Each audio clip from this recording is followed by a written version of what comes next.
आप जब भी उसको देखेंगे कि किस तरह से हरियाणा में मध्यकाल में दिल्ली सल्तनत में राजा सुल्तान जिनको कहते थे, उनका प्रभाव हमारे हरियाणा पर रहा। और किस तरह गुलाम वंश ने, खिलजी वंश ने, तुगलकों ने, फिर तैमूर लंग ने और फिर सैयद और लोदी ने हरियाणा के सामाजिक चीज़ों को, आर्थिक व्यवस्था को प्रभावित किया।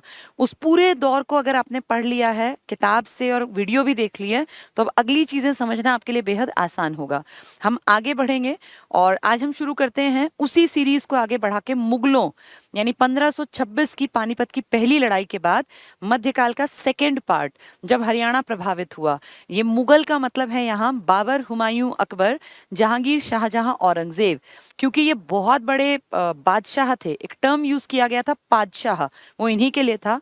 और अब हरियाणा, सिर्फ हरियाणा नहीं, दिल्ली बल्कि पूरा भारत, इसका दक्षिण तक इन लोगों की कमांड बनी। एक बहुत बड़े टैक्सेशन का इन्होंने सिस्टम खड़ा कर लिया और देश भर से पता नहीं कहाँ कहाँ से इनके पास पैसा इकट्ठा होने लगा। और ये बड़े, बहुत बड़े बादशाह, जिनके अंडर पूरा इंडिया, पाकिस्तान, अफगानिस्तान तक इनका डंका बजता था। और इस तरफ चलें तो बांग्लादेश और भूटान, नेपाल तक, इन लोगों का नॉर्थ ईस्ट तक पूरा एरिया कवर था। तो अब भारत की व्यवस्था को, भारत तो आपने समझ रखा होगा क्योंकि आप हिस्ट्री पढ़ के आए हैं। जिसने 10वीं तक हिस्ट्री पढ़ी है उसके लिए सब बहुत आसान है। नहीं पढ़ी तो फिर आपको हिस्ट्री पढ़नी पड़ेगी। कंपटीशन में हिस्ट्री जरूरी आती है। जिसको हिस्ट्री की समझ होगी वही हरियाणा को भी समझ पाएगा। तो हमने जो लास्ट क्लास पढ़ी थी उसमें हमने पढ़ा था कि किस तरह दिल्ली सल्तनत का प्रभाव आपके हरियाणा पर आया, यहाँ की व्यवस्थाओं पर पड़ा। अब हम उससे आगे की सीरीज में लास्ट क्लास देखनी जरूरी है, तभी ये क्लास समझ में आएगी, क्योंकि ये सेकंड चैप्टर है, मुगल काल में हरियाणा। आज मैंने जो सुबह पढ़ाया था, दिन में जो क्लास हुई थी, वो फर्स्ट चैप्टर था। तो पहले उसको देखना है, वो जब भी देखोगे उसके बाद ये देखना, तभी ये समझ में आएगा। मुगल काल में हरियाणा, ये मुगल काल में है। जो इससे पिछली क्लास में हुआ था वो दिल्ली सल्तनत, वो था सल्तनत काल में हरियाणा। सल्तनत का एंड जिस दिन हुआ है उसी दिन मुगल काल स्टार्ट हो गया, क्योंकि पानीपत के युद्ध में जब इब्राहिम लोदी मारा गया, तभी उसी दिन से तो मुगलों की सल्तनत जो है बढ़ के वो बादशाहत में बदली। तो ये मुगल काल है, ठीक है। हमने उस लास्ट क्लास से आगे की सीरीज है ये, इसको समझ लोगे तो आप ये मान लो 57 की क्रांति तक आपको समझ में आ जाएगा। 57 की क्रांति में पहले पढ़ा चुकी हूँ, उससे और फिर आजादी तक की यात्रा हम ऑलरेडी पढ़ चुके हैं, 1947 तक की। हम धीरे धीरे वापसी की तरफ जा रहे हैं। हमने पहले मॉडर्न इंडिया में हिस्ट्री को समझा अपने हरियाणा में, फिर हमने देखा मध्यकाल का फर्स्ट पार्ट और अब मध्यकाल का सेकंड पार्ट। दो ही पार्ट है इसके, मध्यकाल कंप्लीट, फिर आएंगे एंशियंट में हरियाणा में क्या था, ठीक है। तो आज पहले इसको टारगेट बनाते हैं कि ये हमें समझ में आए। अगर तुमने इससे पिछली क्लास ली है तो दिक्कत नहीं है, नहीं ली तो पहले उसको लेना, ठीक है। क्योंकि कई बार वीडियो आप 4 दिन बाद भी देखते हैं बहुत लोग, पता चला पहले ये देखने लग गए। ये क्लास तब समझ में आएगी जब आप इससे पिछले लेक्चर को देख लेंगे। मुगल साम्राज्य, मुगल साम्राज्य को मैं थोड़ा सा पहले समझाऊंगी, क्योंकि डायरेक्ट पढ़ाने में ना तुम्हें समझ में नहीं आएगा। थोड़ा सा इसके ऊपर बातचीत करेंगे, फिर ये बहुत आसान दिखेगा तुम्हें। ये आज मैंने दिन में पढ़ाया था, ग ख तस्लम, ये पूरा कंप्लीट हो गया था। इसके आगे की सीरीज है, हम जो पढ़ चुके हैं अब तक वो हमने पढ़ लिया। 1206 से दिल्ली सल्तनत की शुरुआत और 1526 पानीपत का युद्ध, पहला युद्ध, यहाँ तक हमने दिन में पढ़ा था। फर्स्ट लेक्चर था ये मध्यकाल का। अब सेकंड लेक्चर है, 1526 से स्टार्ट होगा और आप ये लगा लीजिए 1857 तक का टाइम पढ़ेंगे। और फिर 57 से आगे का हम ऑलरेडी पढ़ चुके हैं पिछले लेक्चर्स में, ठीक है। तो अब इस काल में क्या हुआ, जिसको इंडियन हिस्ट्री आती है बहुत आसानी से समझ लेगा। उसको पढ़ा, जब मैं किताब पढ़ाऊंगी PDF और ये सब चीजें बहुत आसान दिखेंगी। ध्यान से सुनो। अब पानीपत की पहली लड़ाई होती है 1526 में, पानीपत का प्रथम युद्ध। इस युद्ध में विदेशी एक आदमी है जो अपनी सेना लेके यहाँ आया है, जिसका नाम है बाबर। बाबर के माँ और बाप दोनों ये मान लीजिए कि बहुत क्रूर, बहुत बर्बर जाति से संबंध रखते हैं, क्योंकि इसके माता और पिता चंगेज खान 1221 में, जिसने इंडिया पे अटैक करने की कोशिश की थी, और एक अभी जो पढ़ाया था मैंने इससे पिछले लेक्चर में, जिसका नाम था तैमूर। तो तैमूर और चंगेज खान दोनों बर्बर जाति के थे। इन दोनों का खून था इसके माता पिता में। तो ऑब्वियस सी बात है कि इसको तो ऐसा बनना ही था। इसका तो था ना भाई, खानदानी काम था ये, मार काट और लूट पाट और कत्ल करना तो नॉर्मल बात थी। ये उनका वंशज है, चंगेज खान और किसका, इसका तैमूर का। तो बाबर जो है इसका, ये पहले फरगना का शासक था, एक छोटी सी टेरिटरी थी फरगना, वहाँ का शासक था। धीरे धीरे पैसे की कमी पड़ी, टैक्सेस पूरे नहीं हुए, सेना को निभाना बड़ा मुश्किल हुआ खर्चे को, तो फिर इसने भारत पर अटैक करने का प्लान बनाया और मुगलों का ये पहला अटैक था। इसको इनविटेशन भी मिला था, पंजाब के सूबेदार ने इसको इनवाइट किया था और इब्राहिम लोदी के खुद के चाचा ने भी, कि भैया हमारे यहाँ आओ, अटैक करो, बदले में हम तुम्हें धन देंगे। धन को की उसको जरूरत थी। तो बाबर जो फरगना का छोटे से एक इलाके का शासक था, जिसके कि माता पिता बड़े खूंखार वंशों से संबंध रखते थे, इसने एक मुट्ठी भर सेना लेके और इंडिया पे चढ़ाई कर दी और पानीपत में इसकी सेना आके रुक जाती है। एक बहुत तगड़ी सेना के सामने इसकी सेना खड़ी हुई है। ये तगड़ी सेना है लोदी वंश के इब्राहिम लोदी की। इब्राहिम लोदी जो दिल्ली सल्तनत का लोदी वंश का अंतिम सुल्तान है। अंतिम इस युद्ध के कारण है, वरना तो अगला भी बन जाते। तो इब्राहिम लोदी की एक बहुत बड़ी सेना और यहाँ एक मुट्ठी भर सेना लेके खड़ा हुआ है बाबर। बाबर की इस छोटी सी सेना में इतना दम कैसे आया कि ये इतने बड़े, जिसका कि मेन इलाका है, उसके एरिया में आके लड़ने की हिम्मत दिखाता। इसके पास एक खास चीज थी, इसके पास तोप खाना था। और तोप आप जानते हैं, आज 2021 में भी तोप से आप किसी भी देश को हरा सकते हैं अगर आपके पास तोप है तो तोप आज भी कीमती है 2021 में भी। ये बात हो रही है 1526 की, तब सोचो तब तो तोप कितना भयंकर हथियार लगता होगा। इसके पास एक बहुत बड़ा तोप खाना था और तोप का प्रयोग करने के कारण इसको था कि मैं जीत जाऊंगा। ठीक है, तो तोप का प्रयोग इसने किया। अली और मुस्तफ़ा दो इसके खास तोपची थे जिनको बहुत नॉलेज थी कि किस एंगल से कहाँ अटैक करने पे सेना का बड़ा नुकसान होगा। यहाँ इसकी बेशक लाखों की सेना थी, लेकिन तोप के सामने थोड़ी लाखों और करोड़ों टिकते हैं। जहाँ तोप का इस्तेमाल होगा, तो आप कारगिल का युद्ध जीत गए थे 1999 में। कारगिल का युद्ध आपने बोफोर्स तोप के कारण ही तो जीता था। तो तोप आज भी जब सेना में इतनी इंपॉर्टेंस रखती है, तो उस टाइम तोप की क्या हालत होगी। इसके पास एक तो तोपखाने का प्रयोग और इसकी एक युद्ध की पद्धति थी, तुलुगमा। तुलुगमा युद्ध की पद्धति प्रणाली थी। इन दो फैक्टर्स के कारण बाबर जीता। और बाबर जीता ही नहीं, इसने इब्राहिम लोदी की हत्या भी कर दी। भाई सामने जो आदमी हारेगा उसको तो मरना पड़ेगा ना। इब्राहिम लोदी मारा गया। इब्राहिम लोदी पहला दिल्ली सल्तनत का राजा है, सुल्तान है, जो वीर गति को प्राप्त हुआ लड़ते हुए। अदरवाइज तो सारे कोई गले की बीमारी से, कोई घोड़े से गिरकर और कोई लकड़ियों के महल के नीचे दबकर ऐसे मरे थे। ये इकलौता लड़ते हुए मरा, पहला। 1206 से 1526 आ गया, कोई लड़ते हुए नहीं मरा, ये पहला है लड़ते हुए मरा। बाबर की जीत हुई। बाबर की जीत बाबर के मन में एक कॉन्फिडेंस पैदा कर गई कि यहाँ मुझसे लड़ने वाला कोई बड़ा होगा ही नहीं, क्योंकि अगर बड़ा होता तो इसी को ना हटा देता इब्राहिम को। इब्राहिम सबके सिर पे सवार था और मैंने इब्राहिम को हरा दिया, इसका मतलब मेरी टक्कर में कोई आ नहीं पाएगा। बाबर की ये जजमेंट सही साबित हुई और बाबर ने पानीपत युद्ध के बाद बड़ी चालाकी से पानीपत में एक बैठक की। कहते हैं 7 दिन तक यहाँ ये युद्ध के बाद रहा। इसने एक बैठक बुलाई जिसमें इसने पानीपत के अमीर लोगों को इनवाइट किया और उन अमीर लोगों को इसने बहुत सारे उपहार दिए। अमीर लोग खुश हो गए। भाई उस टाइम पे ये थोड़ी था कि हमारा राजा मर गया। पानीपत वैसे भी खुश नहीं था, क्योंकि इब्राहिम लोदी जो है ना, इसके साथ भी गड़बड़ थी। ये भी थोड़ा सा धर्मांध था, तो इसीलिए गड़बड़ियां पहले के कारण से लोग दुखी थे इससे। अब बाबर ने देखा कि यहाँ तो कोई बड़ा आदमी है ही नहीं। अगर मैं यहाँ जो छोटे छोटे ये राजा महाराजा टाइप के बहुत छुटपुट से कोई ये हैं आदमी, इनको अगर मैं खत्म कर देता हूँ तो ये टेरिटरी मेरी बन सकती है। और मेरे पास फरगना में छोटा सा इलाका है, अगर मैं यहाँ आ जाऊँ तो उपजाऊ जमीन है, मुझे खूब सारा टैक्स मिलेगा, बड़ी सेना बना लूंगा। अभी भी सेना तो मेरे पास है ही और लोग मुझे जो है बड़ा राजा के रूप में देख लेंगे। और इसका ये प्लान सक्सेसफुल रहा, क्योंकि बाबर 1526 में आया, हर साल युद्ध किया, 27 में, 28 में, 29 में, और फाइनली 1530 में इसकी डेथ हो गई, इसकी मृत्यु हो गई। सिर्फ 4 सालों में इसने प्रॉपर्टी इतनी बना ली कि अपनी प्रॉपर्टी में ये 4 हिस्से कर गया। ये हुमायूं को मेन अपना, भाई अगला वंशज मेरा कौन, तो मेरा बड़ा बेटा हुमायूं पसंद करता था। हुमायूं ने अपनी प्रॉपर्टी पिताजी से मिलने के बाद भाइयों में भी बराबरी बांट दी। कामरान, अस्करी, ये अपना था ना हिंदाल, कामरान और अस्करी, 3 भाई वो और एक हुमायूं। यानी 4 साल में ये आदमी इतनी प्रॉपर्टी जोड़ गया कि इसके बच्चों को दिक्कत ना हो यहाँ राजपाट संभालने में। और महज 4 साल में ये हर साल युद्ध लड़ा, जिसमें बाबर, राणा सांगा आपने सुना होगा, ये अपना खचग, ये है ना घ, ये चंदेरी का युद्ध, घाघरा का युद्ध, ये युद्ध हैं, बड़े हिस्ट्री में पढ़े जाते हैं आपके। लेकिन हरियाणा पे आते हैं क्योंकि वो तो बहुत लंबी चौड़ी हिस्ट्री हो जाएगी। इस बाबर ने एंट्री की थी आपके पानीपत से। 4 सालों में इसने पानीपत, पूरा दिल्ली, यूपी तक का इलाका अपने कब्जे में ले लिया और फाइनली ये इसकी डेथ हो गई 1530 में। हुमायूं की बात करें, हुमायूं को एक बनी बनाई सी प्रॉपर्टी मिल गई, इसने भी राजपाट पर, इसने यूपी बिहार की तरफ ज्यादा ध्यान दिया, इसलिए हरियाणा में हुमायूं का बहुत बड़ा कोई योगदान नहीं पढ़ा जाता हरियाणा की हिस्ट्री में। तो पहला कौन था? बाबर, जिसके बारे में हमने जान लिया। हसन खां मेवाती, मैंने पिछली क्लास में बताया था, हसन खां मेवाती जिनके नाम का मेडिकल कॉलेज भी है, मेवात को बिलोंग करते थे इसलिए मेवाती लिखते हैं। हसन खां बाबर से लड़े थे 1527 में, और बाबर से लड़ते वक्त ये वीरगति को प्राप्त हुए थे। बाबर बहुत तगड़ा आदमी था, इसकी टक्कर में खड़े होना अपने आप में ये दिखाता है कि इनमें हिम्मत रही होगी, तभी ये लड़ पाए थे। ठीक है, हुमायूं का हरियाणा की हिस्ट्री में कोई बहुत बड़ा नाम नहीं है, टिक्का लंबा, लेकिन हमसे ज्यादा कोई ताल्लुक नहीं था। हाँ, टैक्स यहाँ से जाता रहा।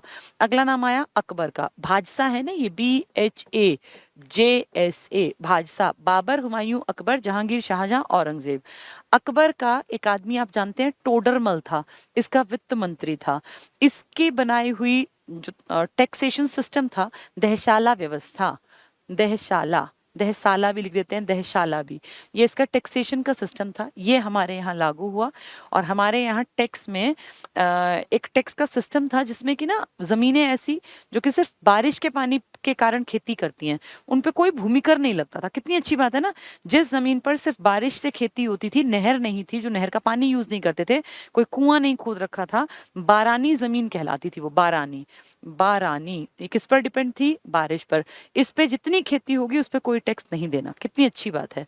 लेकिन दूसरी जमीन जो कुएं खोद के पानी यूज करते थे या उस टाइम में नहरों का पानी यूज करते थे, उनसे टैक्स लिया जाता था।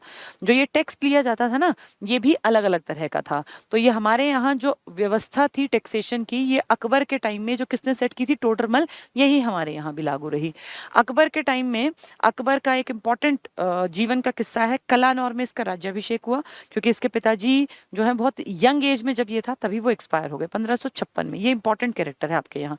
1556 में, ये 1542 में जन्मे थे, तो 1542 से लगा लो आप 52 में 10 साल के रहे होंगे, और 56 में 4 साल, 14 साल का एक लड़का जिसका राज्याभिषेक हुआ, क्योंकि पिताजी अचानक से दिल्ली के शेर मंडल के पुस्तकालय की सीढ़ियों से लुढ़क के माथे में चोट लगी और वहीं उनकी डेथ हो गई। 14 साल के एक लड़के का राज्याभिषेक हुआ हमारे हरियाणा के कलानौर में। कलानौर आज भी आप जानते हैं रोहतक में पड़ता है, यहाँ इनका राज्याभिषेक हुआ 14 साल के बच्चे का, और फिर ये मुगलों के अगले वंशज उत्तराधिकारी बन गए। इन्हीं के टाइम में 1556 में ही पानीपत की दूसरी लड़ाई लड़ी गई। और ये किस किसने लड़ी? अब 14 साल का बच्चा तो क्या लड़ता, उसका संरक्षक था जिसका नाम था बैरम खां। बैरम खां, और दिल्ली पर उस टाइम कब्जा कर लिया था हेमचंद्र विक्रमादित्य ने। विक्रमादित्य कोई भी अपने नाम के आगे लगा लेता था। अक्टूबर में हेमचंद्र विक्रमादित्य ने दिल्ली पे कब्जा किया और नवंबर में ये लड़ाई हो गई, सिर्फ 1 महीने का। ये दिल्ली का अंतिम हिंदू सम्राट था। सम्राट तो कहना क्या, 1 महीने में क्या सम्राट बनना था, लेकिन बनी बनाई हुमायूं की प्रॉपर्टी का मालिक बन गया था। तो उस कंडीशन में इसको दिल्ली संभालने के कारण ये हो गया भाई अंतिम हिंदू सम्राट है दिल्ली का हेमचंद्र विक्रमादित्य। 1 महीने पूरा नहीं टिका, तभी लड़ाई के लिए इसको बुलावा आ गया पानीपत की दूसरी लड़ाई में। पानीपत की दूसरी लड़ाई बैरम खां लड़ा अकबर की जगह, मतलब अकबर का संरक्षक, और हेमू, दोनों बहुत बढ़िया लड़े। हेमू की जीत लग रही थी हो जाएगी, पर ऐन मौके पे जब ये हाथी के हौद पे ऊपर बैठा हुआ था, एक तीर आके इसकी आंख में लग गया और ये उस पे चकरा के, ऐसे आंख भी सेंसिटिव होती है, हौद से नीचे गिर गया। इसकी सेना को लगा कि हमारा राजा मर गया और सेना में भगदड़ मच गई, वापस भागने लगी सेना। उसका फायदा उठा के बैरम खान ने इसका सर कलम कर दिया, और इसीलिए इसका सर कलम करने के बाद फिर ये हो गया कि जीत किसकी हुई? अकबर की। और इस तरह पानीपत की दूसरी लड़ाई में कौन जीत गया? अकबर।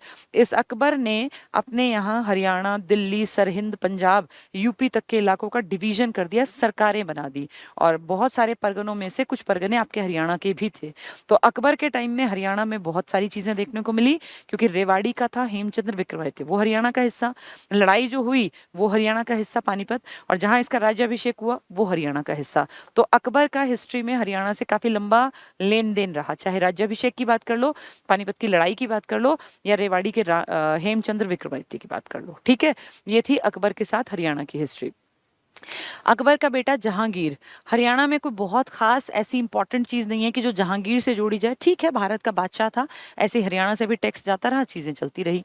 जहांगीर का बेटा हुआ शाहजहां। शाहजहां इंपॉर्टेंट है। शाहजहां जो था ना, इसके भी 4 बेटे थे फेमस, जिनमें औरंगजेब और दारा शिकोह 2 इसके इंपॉर्टेंट बेटे हैं। औरंगजेब बहुत कट्टर मुसलमान था, जिंदा पीर के नाम से जाना जाता था।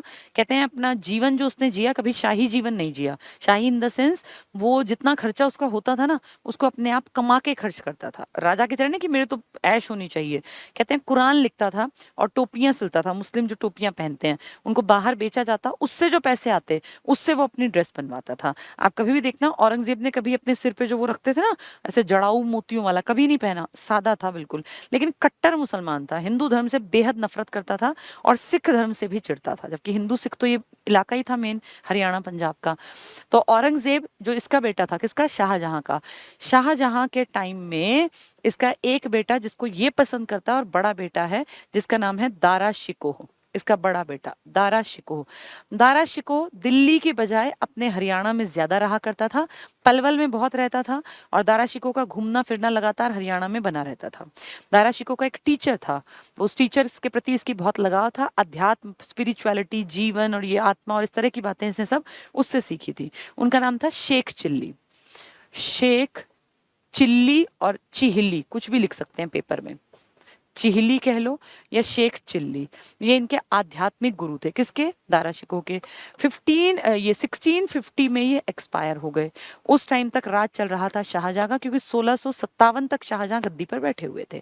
58 में तो ये हटाए थे ना औरंगजेब ने। तो दारा शिकोह के जब टीचर एक्सपायर हुए, तो अपनी जेब से खर्च करके दारा शिकोह के टीचर के लिए, भाई फेवरेट बेटा है तो फेवरेट बेटे का जो टीचर है, स्पिरिचुअल गुरु है, आध्यात्मिक गुरु है, उसके लिए मकबरा बनवाया। और ये बनवाया गया आपके हरियाणा के थानेसर में, कुरुक्षेत्र में थानेसर पड़ता है आज भी, यहाँ बनवाया गया शेख चिल्ली का मकबरा। और इसको हम कहते हैं कि स्थापत्य की दृष्टि से ये इतना सुंदर है कि इसको हरियाणा का ताजमहल का नाम दिया गया। तो हरियाणा का ताज किसको कहते हैं, शेख चिल्ली का मकबरा। किसके टाइम में बना है ये, शाहजहां। किसने बनवाया, कई किताबें शाहजहां लिख देती हैं, कई कह देती हैं दारा शिकोह। दारा शिकोह का गुरु था उस टाइम। दारा शिकोह कोई राजा नहीं था, लेकिन दारा शिकोह बड़ा जवान बच्चा जरूर हो चुका था, बड़ा हो चुका था, भाई फेवरेट बेटा था तो उसके गुरु के लिए बनवा दिया। कहाँ बनवाया, थानेसर में। तो शाहजहां का भी हमसे लिंक हो गया दारा शिकोह के कारण। औरंगजेब, औरंगजेब जो है ना कट्टर मुसलमान था, और औरंगजेब के टाइम में हमने कई विद्रोह किए, कोशिश की। सतनामी विद्रोह हुआ बहुत बड़ा औरंगजेब के टाइम में, 5000 सतनामियों को मरवा दिया, बहुत बड़ा विद्रोह था, 5000 आदमी औरंगजेब ने मरवा दिए सतनामी विद्रोह में। तो बहुत नेगेटिव चीज थी ये। औरंगजेब बड़ा चालाक भी था, कट्टर भी था, चालाक भी था। इसका विद्रोह किया बहुत सारे लोगों ने, जिनमें कि रेवाड़ी के थे, मेवात के थे और अहीरवाल क्षेत्र के। तो रेवाड़ी वाला इलाका मान लो, जिसमें सांवलिया मेव था, हाथी सिंह बड़गुजर था, और गुड़गांव बादशाहपुर के इलाके में से बिलोंग करने वाला। तो 3 बड़े नाम थे ये, एक हाथी सिंह बड़गुजर, एक सांवलिया मेव, और एक और था राव, जिनके कारण आगे ये बढ़ेंगे, राज नाम था उनका, नंदराज। 3 आदमी। तो बड़ी चालाकी से औरंगजेब ने क्या कहा, सांवलिया मेव को मरवाना चाहता था ये। इसने इस्तेमाल किया हाथी सिंह बड़गुजर का। हाथी सिंह बड़गुजर को, जो मैंने अभी नाम लिया था ना, राव, जो उस इलाके के नंद राव जिनका नाम था, जो राव टेरिटरी के मालिक बनेंगे, नंद राम भी उनको लिख देते हैं। तो नंद राम ने मदद की, हाथी सिंह बड़गुजर को पकड़वा दिया, वो कैद में कर लिया औरंगजेब ने। औरंगजेब ने कहा भैया तुम मेरा विद्रोही है ना तू, और एक वो सांवलिया मेव, अगर तुझे जिंदा बचना है तो सांवलिया मेव को कत्ल कर दे, अगर तूने उसको मार दिया तो मैं तुझे छोड़ दूंगा। देखो, एक तीर से 2 निशाने, यानी 2 आदमी विद्रोह कर रहे हैं इसका, एक सांवलिया मेव मेवात में और एक हाथी सिंह बड़गुजर बादशाहपुर गुड़गांव में। तो मेवात गुड़गांव में इसके विद्रोही हैं, इसके खिलाफ काम करने वाले। तो इसने रेवाड़ी के एक आदमी का यूज किया, नंदराम का, गढ़ बोलनी गांव के थे वो, और उनको बोले तू हाथी सिंह बड़गुजर को एक बार मेरे हवाले करवा दे। उसने पकड़वा दिया, उसके इलाके में पहले बुलाया, दोस्ती की तरह पकड़वा दिया। पकड़ते ही बोले तू मेरा विद्रोही है, तेरा सर काट दूंगा, लेकिन तुझे छोड़ सकता हूँ अगर तू किसको पकड़वा दे, सांवलिया मेव को मर्डर करवा दे, हत्या कर दे। हाथी सिंह बड़गुजर ने बचने के चक्कर में सांवलिया मेव की हत्या कर दी। एक आदमी तो गया, हाथी सिंह बड़गुजर को इसने गांव दे दिए कि तू यहाँ राज कर ले। हाथी सिंह बड़गुजर ने कहा भैया मुझे क्यों पंगे लेने, ये कल को मेरी भी हत्या करवा देगा, आराम से रहने लग गया। सांवलिया मेव जो था इसको मरवा दिया हाथी सिंह बड़गुजर, नंदराज को इसने इलाका दे दिया, वहीं से अहीर इलाका राव का इलाका बनता चला गया। ठीक है, तो बड़ा चालाक था औरंगजेब। इन सब ने कुछ ना कुछ हरियाणा के साथ इन सब का लिंक रहा। मैंने एक एक करके आपको समझाया। बाबर का तो मेवाती के साथ याद रखना। एक मोहन सिंह और भी था जो इनसे लड़ा था कैथल के इलाके में। मेन है आपका ये अपना मेवाती, हसन खां मेवाती। हुमायूं का आपसे बहुत बड़ा कोई लिंक नहीं था, लेकिन ठीक है, लंबा चौड़ा राज कर गया तो हरियाणा से फर्क उस पर पड़ा होगा। अकबर का तो राज्याभिषेक भी यहाँ हुआ, अकबर को गद्दी भी यहीं मिली पानीपत के युद्ध में, और अकबर ने तो बहुत सारी चीजें यहीं से शुरू की थी, इसलिए अकबर का बहुत बड़ा टाइम पीरियड। टोडरमल की दहशाला व्यवस्था भी अपने यहाँ लागू हुई थी, ठीक है। तो टैक्सेशन का सिस्टम। जहांगीर का कोई बहुत बड़ा लिंक नहीं था, ठीक है, जितना कामकाज करते हैं। फरीद खान जो फरीदाबाद बसाया था वो जहांगीर का ही तो शाहजहां के टाइम में तो था, इन दोनों बाप बेटों के टाइम में। शाहजहां का बेटा था फेवरेट बेटा दारा शिकोह, जिसका आध्यात्मिक गुरु था शेख चिल्ली, वो एक्सपायर हो गया। उसके नाम का मकबरा 1650 में बना, और उस टाइम पे राज किसका था? शाहजहां का। औरंगजेब कट्टर था, तो सांवलिया मेव, हाथी सिंह बड़गुजर और नंदराम, कैसे उसने इन तीनों का यूज किया अपने फायदे के लिए वो मैंने आपको बता दिया। सतनामियों ने विद्रोह किया, 5000 सतनामी मारे गए। तो इस तरह से इनका फर्क हरियाणा पर, ये है मुगल, ठीक है। अब इनको हम लोग किताबी भाषा से थोड़ा सा पढ़ लेंगे। पढ़ोगे ना ध्यान से, अब सारी चीजें समझ में आएंगी। जैसे कहानी सुन के चीजें समझना बेहद आसान होता है। देखो, अब मुगल साम्राज्य यहीं से शुरू है, सेकंड चैप्टर। फर्स्ट में हमने दिल्ली सल्तनत पढ़ी, अब हम मुगल साम्राज्य पढ़ेंगे। मुगल वंश का संस्थापक बाबर था, और बाबर आपके देश का नहीं था, विदेशी था।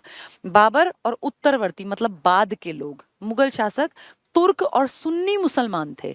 बाबर ने मुगल वंश की स्थापना के साथ ही एक पद बनाया, पादशाही, इससे बादशाह निकले, की स्थापना की, जिसके तहत शासक को बादशाह कहा जाता था। पहले आपके यहाँ राजा, महाराजा, महाराजाधिराज थे। अब ये मुस्लिम जो कम्युनिटी आई थी, इन्होंने पहले सल्तनत, छोटी सल्तनत तो सुल्तान, अब बड़ा तो बादशाह, इन्हीं के टर्म है ये, बादशाह भी और सुल्तान भी। तो पद बनाया पादशाही, इसका हेड कौन हुआ? बादशाह। तो मुगल राजा नहीं कहलाते, मुगल सुल्तान भी नहीं, मुगल बादशाह कहलाता है, क्योंकि उनका एरिया बहुत बड़ा था।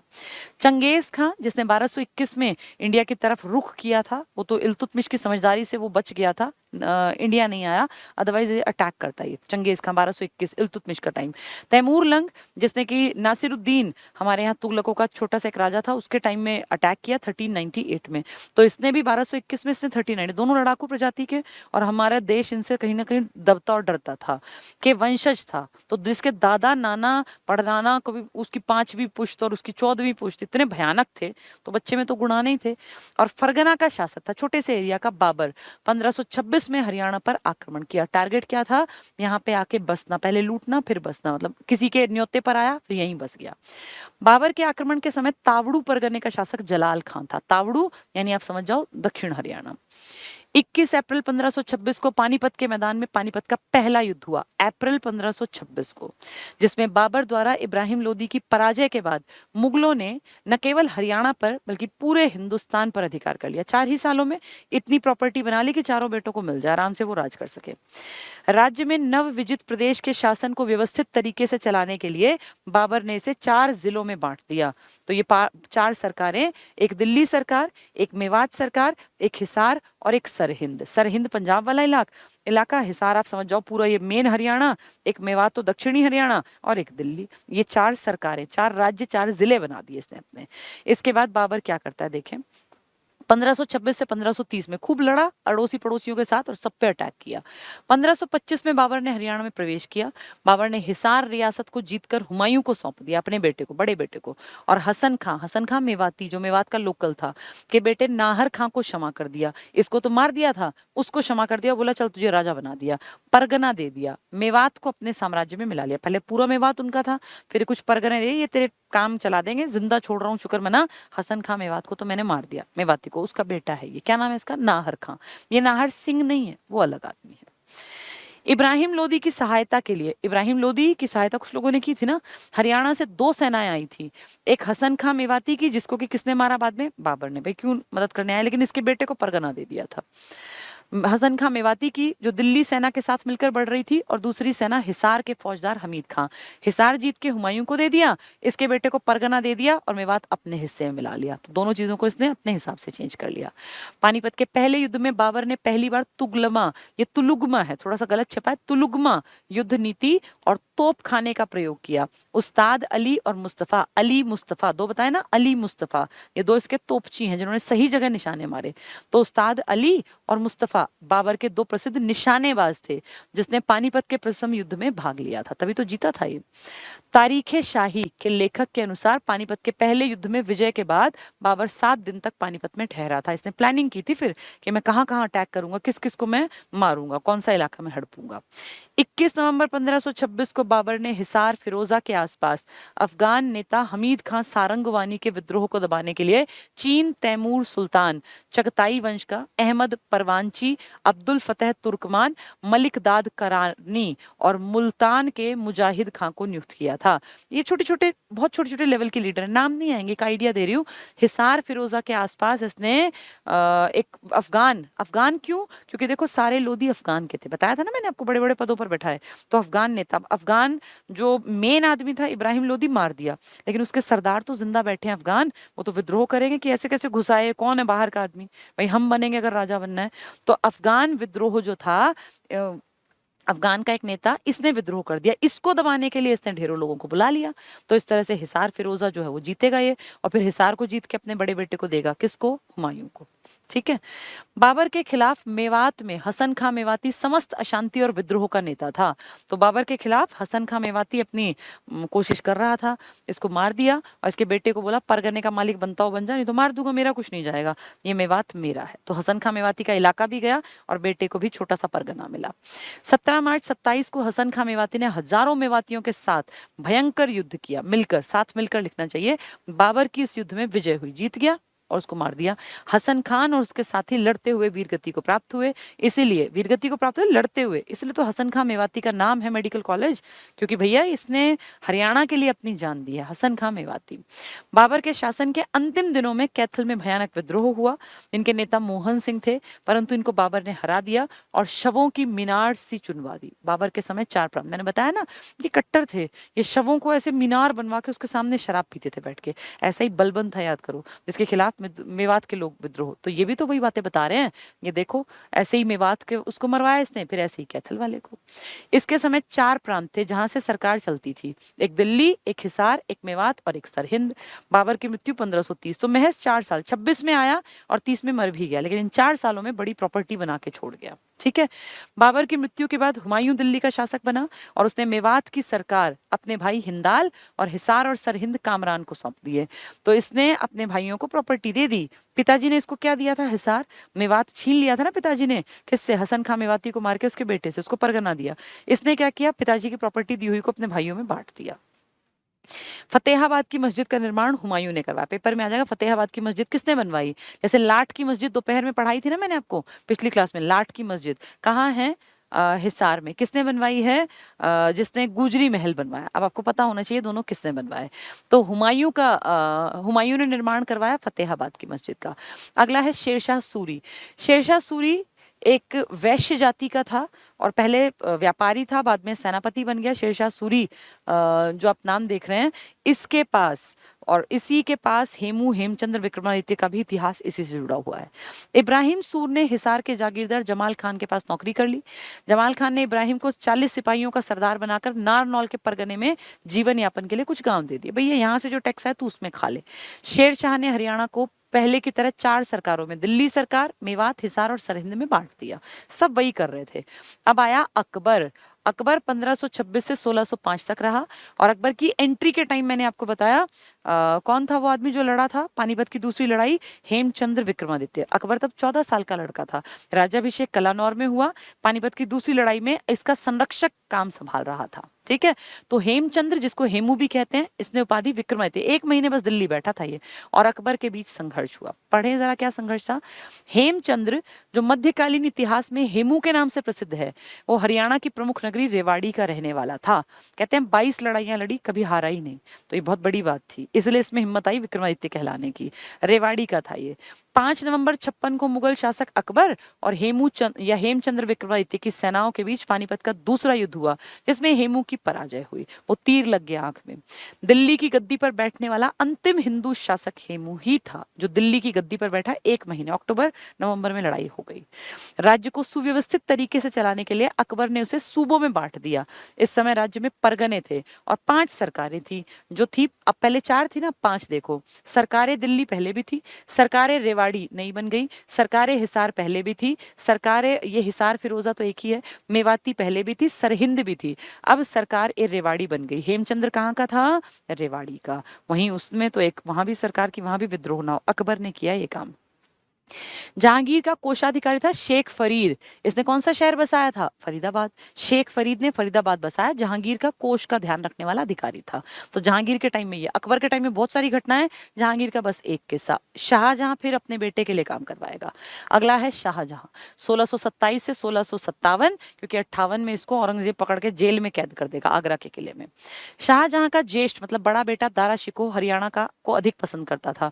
ये दिल्ली में, शाहजहां तो रहता था दिल्ली में, लाल किला बनवाया, पहले आगरा में था जो अकबर ने बनवा रखा था, लेकिन इसका बड़ा बेटा ज्यादातर हरियाणा में, कभी पलवल में, कभी कहीं रहा। ठीक है, वो प्रायः यहाँ के छोटे से नगर पलवल में रहता था। तो देखो कितना बड़ा आदमी, और कहाँ रहता था? पलवल में।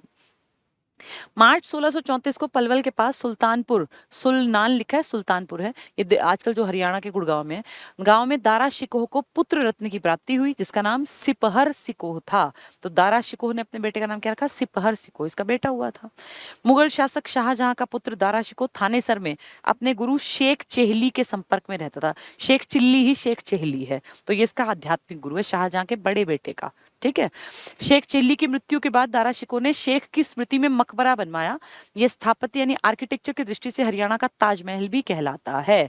इसमें वही सब बातें हैं जो मैं पढ़ा रही हूँ। ठीक है, सरकारें दिखा रखी हैं। अन्य मुगल शासकों के समय हरियाणा, शाहजहां ने हिसार को चकला, एक इकाई बना दी प्रशासन की, का हाकिम कृपाराम गौड़ को बनाया। ठीक है, तो इससे देखो कि इसका मतलब शाहजहां है तो खुद इस्लाम धर्म का, लेकिन ये हिंदुओं पे विश्वास कर रहा है। तो चकला, चकला एक इकाई, भाई जैसे हम कहते हैं गांव, हम कहते हैं शहर है, ये जिला है, इस तरह से चकला का हाकिम बना दिया कृपाराम गौड़ को। ठीक है, इस 32 के आसपास शाहजहां के शासनकाल में फिरोज खान ने मामा भांजा मुगल सराय घरौंडा में है, ठीक है, करनाल वाले में, पानीपत और करनाल वाले जो इलाके में घरौंडा पड़ता है, पिंजौर में मुगल गार्डन बना था। और फिदाई खां कोका नाम का एक आदमी था, जो कि फॉस्टर ब्रदर था औरंगजेब का। औरंगजेब के माँ ने यानी शाहजहां ने वैसे ही उसको गोद लेके पाल रखा था कि भाई हम इसके केयर टेकर हैं। तो जब ये औरंगजेब कभी कभी जाता था लाहौर की तरफ दिल्ली से, तो लाहौर का रास्ता पंजाब से होके तो निकलेगा ना पाकिस्तान की तरफ, तो रास्ते में दिल्ली से चलते चलते थक जाता, तो पंचकुला पहुंच के आराम करता, क्योंकि वहां मुगल गार्डन बनवाया गया था। आज भी लोग पिंजौर के मुगल गार्डन को देखने जाते हैं, और वही कहलाता है यादवेंद्र गार्डन या पिंजौर गार्डन, उसी की बात है। पिंजौर में मुगल गार्डन का निर्माण फिदाई खान या फिदाई खान एक ही आदमी ने करवाया था। फिदाई खान कोका इसको बोल देते हैं।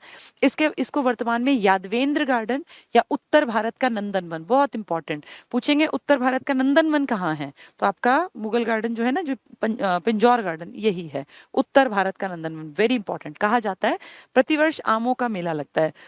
हेरिटेज मेला लगता है दिसंबर में, इस साल नहीं लगा। आमों का मेला लगता है जुलाई में, नहीं लगा पिछले साल कोरोना के चक्कर में, वरना लगता है हर साल। बैसाखी मेला, आमों का मेला, हेरिटेज। बैसाखी वाला फरवरी में लगता होगा, फरवरी मार्च के आसपास, और आमों वाला जुलाई के आसपास, और हेरिटेज दिसंबर, ये उसी में लगता है जो ये भारत का नंदनवन है यानी पिंजौर गार्डन। फिर आया औरंगजेब। औरंगजेब ने क्या किया? सतनामियों के विद्रोह को दबाया, कुचल दिया, लोगों को मारा, बहुत परेशान किया। सानहोला का रहने वाला सांवलिया मेव, इसके 3 कट्टर विद्रोही, सांवलिया मेव, और एक मैंने बताया हाथी सिंह बड़गुजर, और एक बताया आपको नंदराम। तो नंदराम ने मदद की, हाथी सिंह बड़गुजर को पकड़वाया। बड़गुजर ने किसका मर्डर कर दिया? सांवलिया मेव का।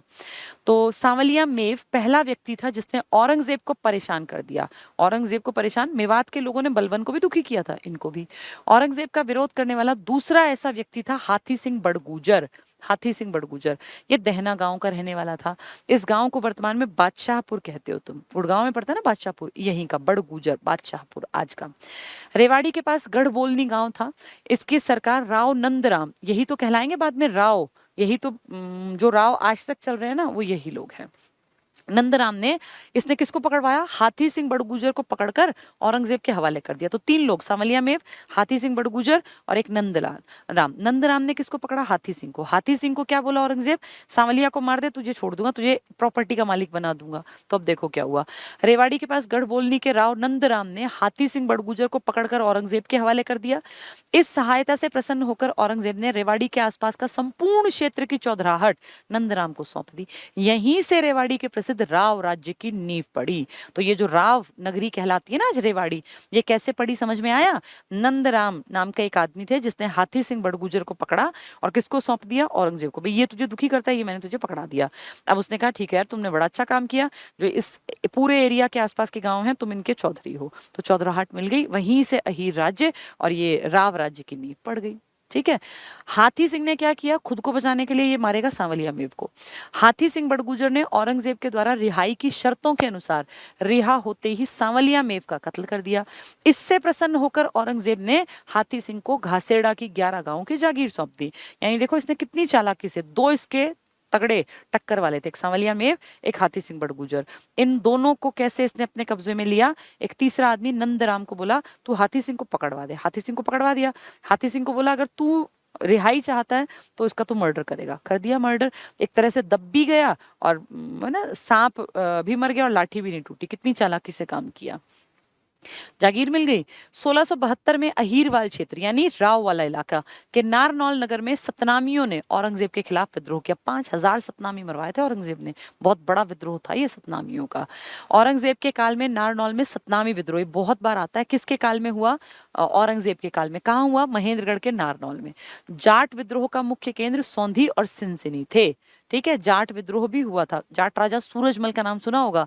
जाटों के प्लेटो कहलाते हैं। इनका बेटा था जवाहर सिंह, जिसने आपके गुड़गांव के जो ये शीतला माता मंदिर है ना, ये बनवाया था आज वाला। अकबर के दिन सरकारें कुछ नहीं, इनमें जिले बताए गए हैं। दिल्ली था, ये अपना यूपी वाला, हमें अपने से मतलब है, हमारी 5 चीजें थी। हरियाणा में भूमिकर टैक्स कैसे लेते थे ये? दहशाला व्यवस्था बताई ना मैंने। अकबर के वो कौन थे? टोडरमल, अर्थ मंत्री, वित्त मंत्री, जो सारा सिस्टम देखते थे। और आपके यहाँ 2 तरह की जमीन थी, एक वो जो सिंचाई पर आधारित थी और एक वो जो वर्षा पर आधारित, क्या बोलते हैं, बारानी, उस पर कोई टैक्स नहीं था। ठीक है। हरियाणा में भूमि कर तय करने का कार्य सबसे पहले अकबर के काल में टोडरमल ने किया। टोडरमल इसका अर्थ मंत्री था। जिन जमीनों में बारिश आधारित खेती होती थी उसे बारानी कहा जाता था। बारिश पर आधारित बारानी। और हरियाणा देश का पहला ऐसा राज्य है जहां बारानी खेती के लिए उगाही नहीं ली जाती थी, कोई टैक्स नहीं। भाई खेती पे जितना हो गया तुम्हारा बारिश से, अपना खुद रखो, हमें नहीं चाहिए। बहुत बड़ी बात है ये। सिंचाई वाली जमीन को चाही कहा जाता है। इसमें चाहिए पैसे, टैक्स दो, चाही, पैसे चाहिए हमें, तुमने इसका यूज किया, नहर का। अंग्रेजों के इलाकों में किसानों से उपज का 1/6 हिस्सा भूमि कर लिया जाता था। कभी कभी कोई विपत्ति आने पर आपदा कर को टाल देते थे या माफ भी कर देते थे।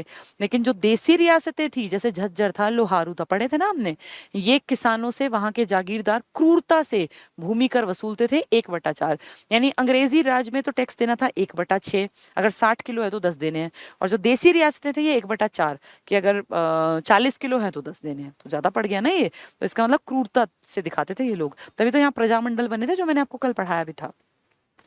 अराजकता का युग चला 1707 से 1770। ऐसा क्यों?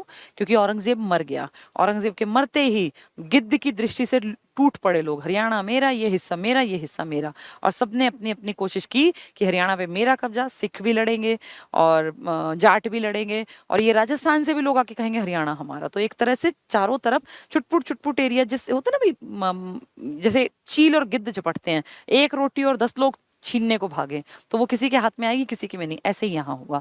इससे पहले तक क्यों नहीं हुआ? क्योंकि इससे पहले बादशाह थे, किसी की हिम्मत ही नहीं थी बादशाहों के सामने सिर उठाते, वो मार देते थे। तो इसलिए चुपचाप बैठे रहे, विद्रोह किया तो मरे। लेकिन अब छीना झपटी चलेगी हरियाणा के ऊपर। मुगल बंदा बैरागी संघर्ष।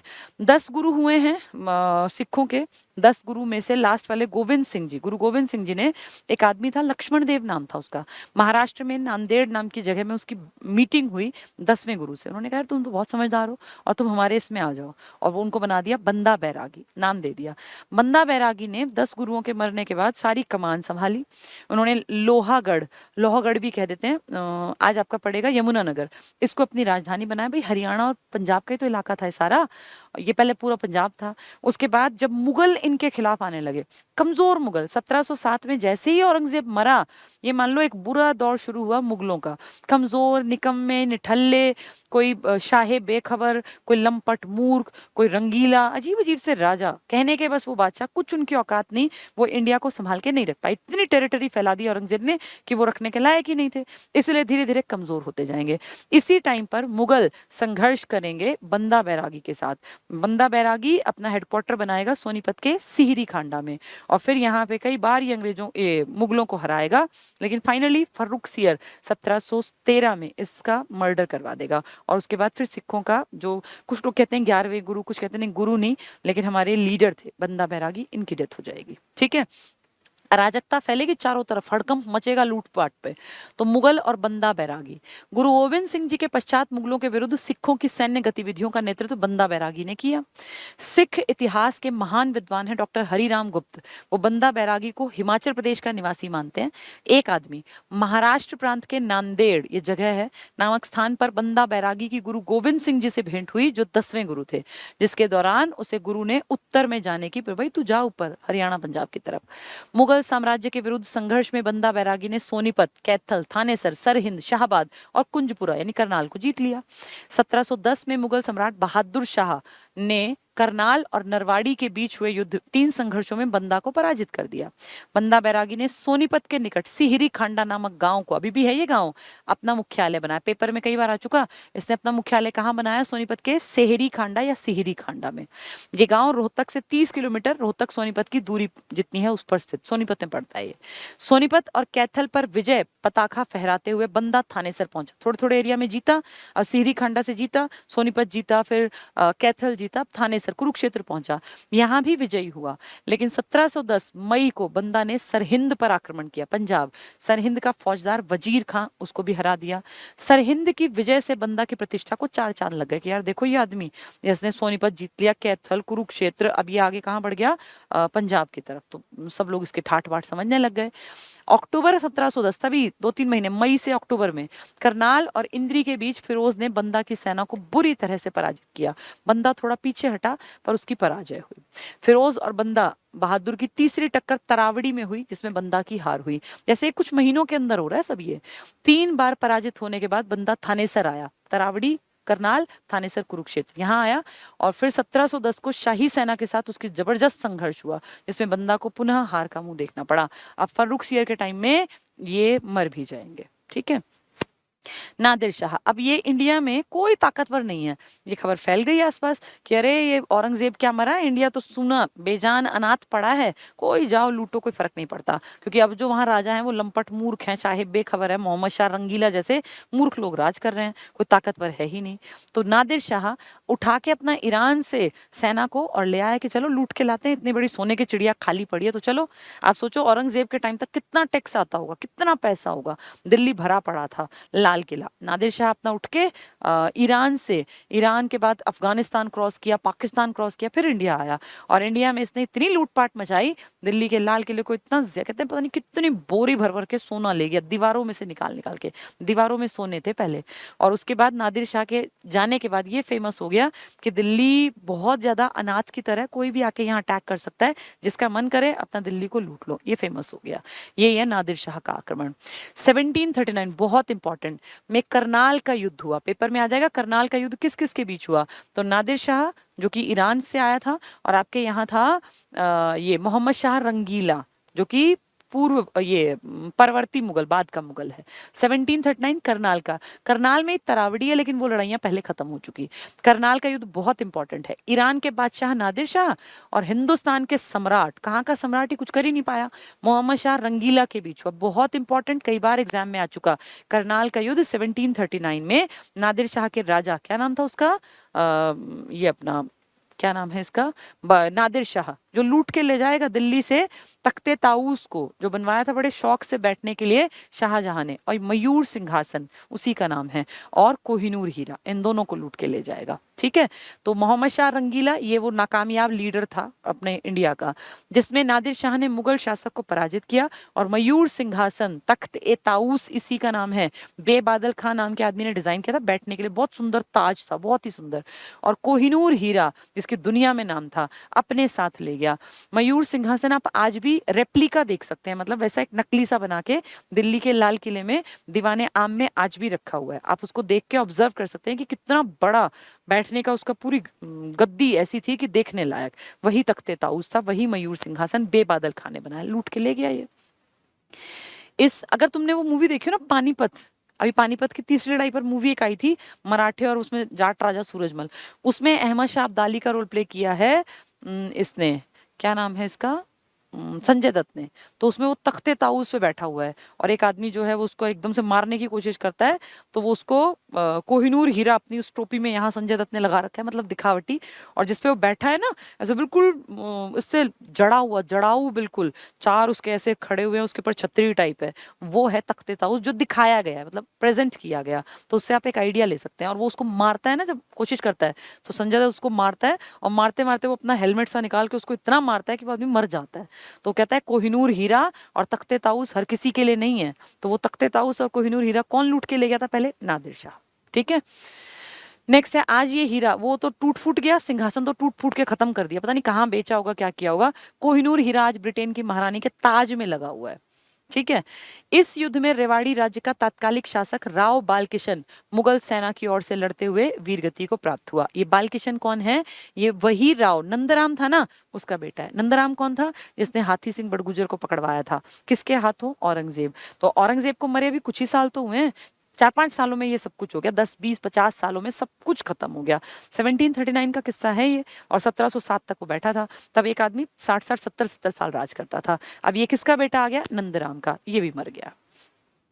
रेवाड़ी राज्य का उदय कैसे हुआ? जो मैंने आपको सारी कहानी बताई उसको यहाँ दोबारा पढ़ लेते हैं। रेवाड़ी राज्य की नींव गढ़ बोलनी, ये गांव था, कि अहीर सरदार नंदराम ने औरंगजेब के समय में डाली थी। वो सारी कहानी आपको बता दी। नंदराम की मृत्यु के बाद उसका बेटा बालकिशन, देखो जो भी हेल्प कर रहा था, गद्दी पर बैठा। बालकिशन की वीरता से प्रभावित होकर मुगल सम्राट मोहम्मद शाह, जो कि रंगीला, जिसके टाइम में वो लूटपाट मची नादिर शाह वाली, मोहम्मद शाह रंगीला ने उसे शेर बच्चा शमशेर बहादुर की उपाधि प्रदान की। देखो कैसी उपाधि दी। इस वंश में गुजरमल, भवानी सिंह आदि अन्य शासक हुए। बालकिशन का उत्तराधिकारी उसका छोटा भाई राव गुजरमल हुआ। यानी राव गुजरमल किसका भाई है? बालकिशन का। बालकिशन किसका बेटा है? नंदराम का। नंदराम ने किससे वो जागीर ली थी? औरंगजेब से। तो औरंगजेब के बाद की पुश्तों के साथ ये सब चल रहा है। फर्रुखसियर तो महानालायक आदमी था, और इस गधे आदमी ने, गधा इसलिए कह रही हूं क्योंकि इसने इंडिया को बिल्कुल मूर्खों ने बेच दिया अपने सामने। इसने फर्रुखसियर ने अंग्रेजों को कह दिया कि यहाँ तुम टैक्स मत दो, फ्री में व्यापार करो, और इसकी मूर्खता के चलते हमारे लोकल आदमियों के बिजनेस ठप पड़ गए। तो यही वो मूर्ख लोग हैं।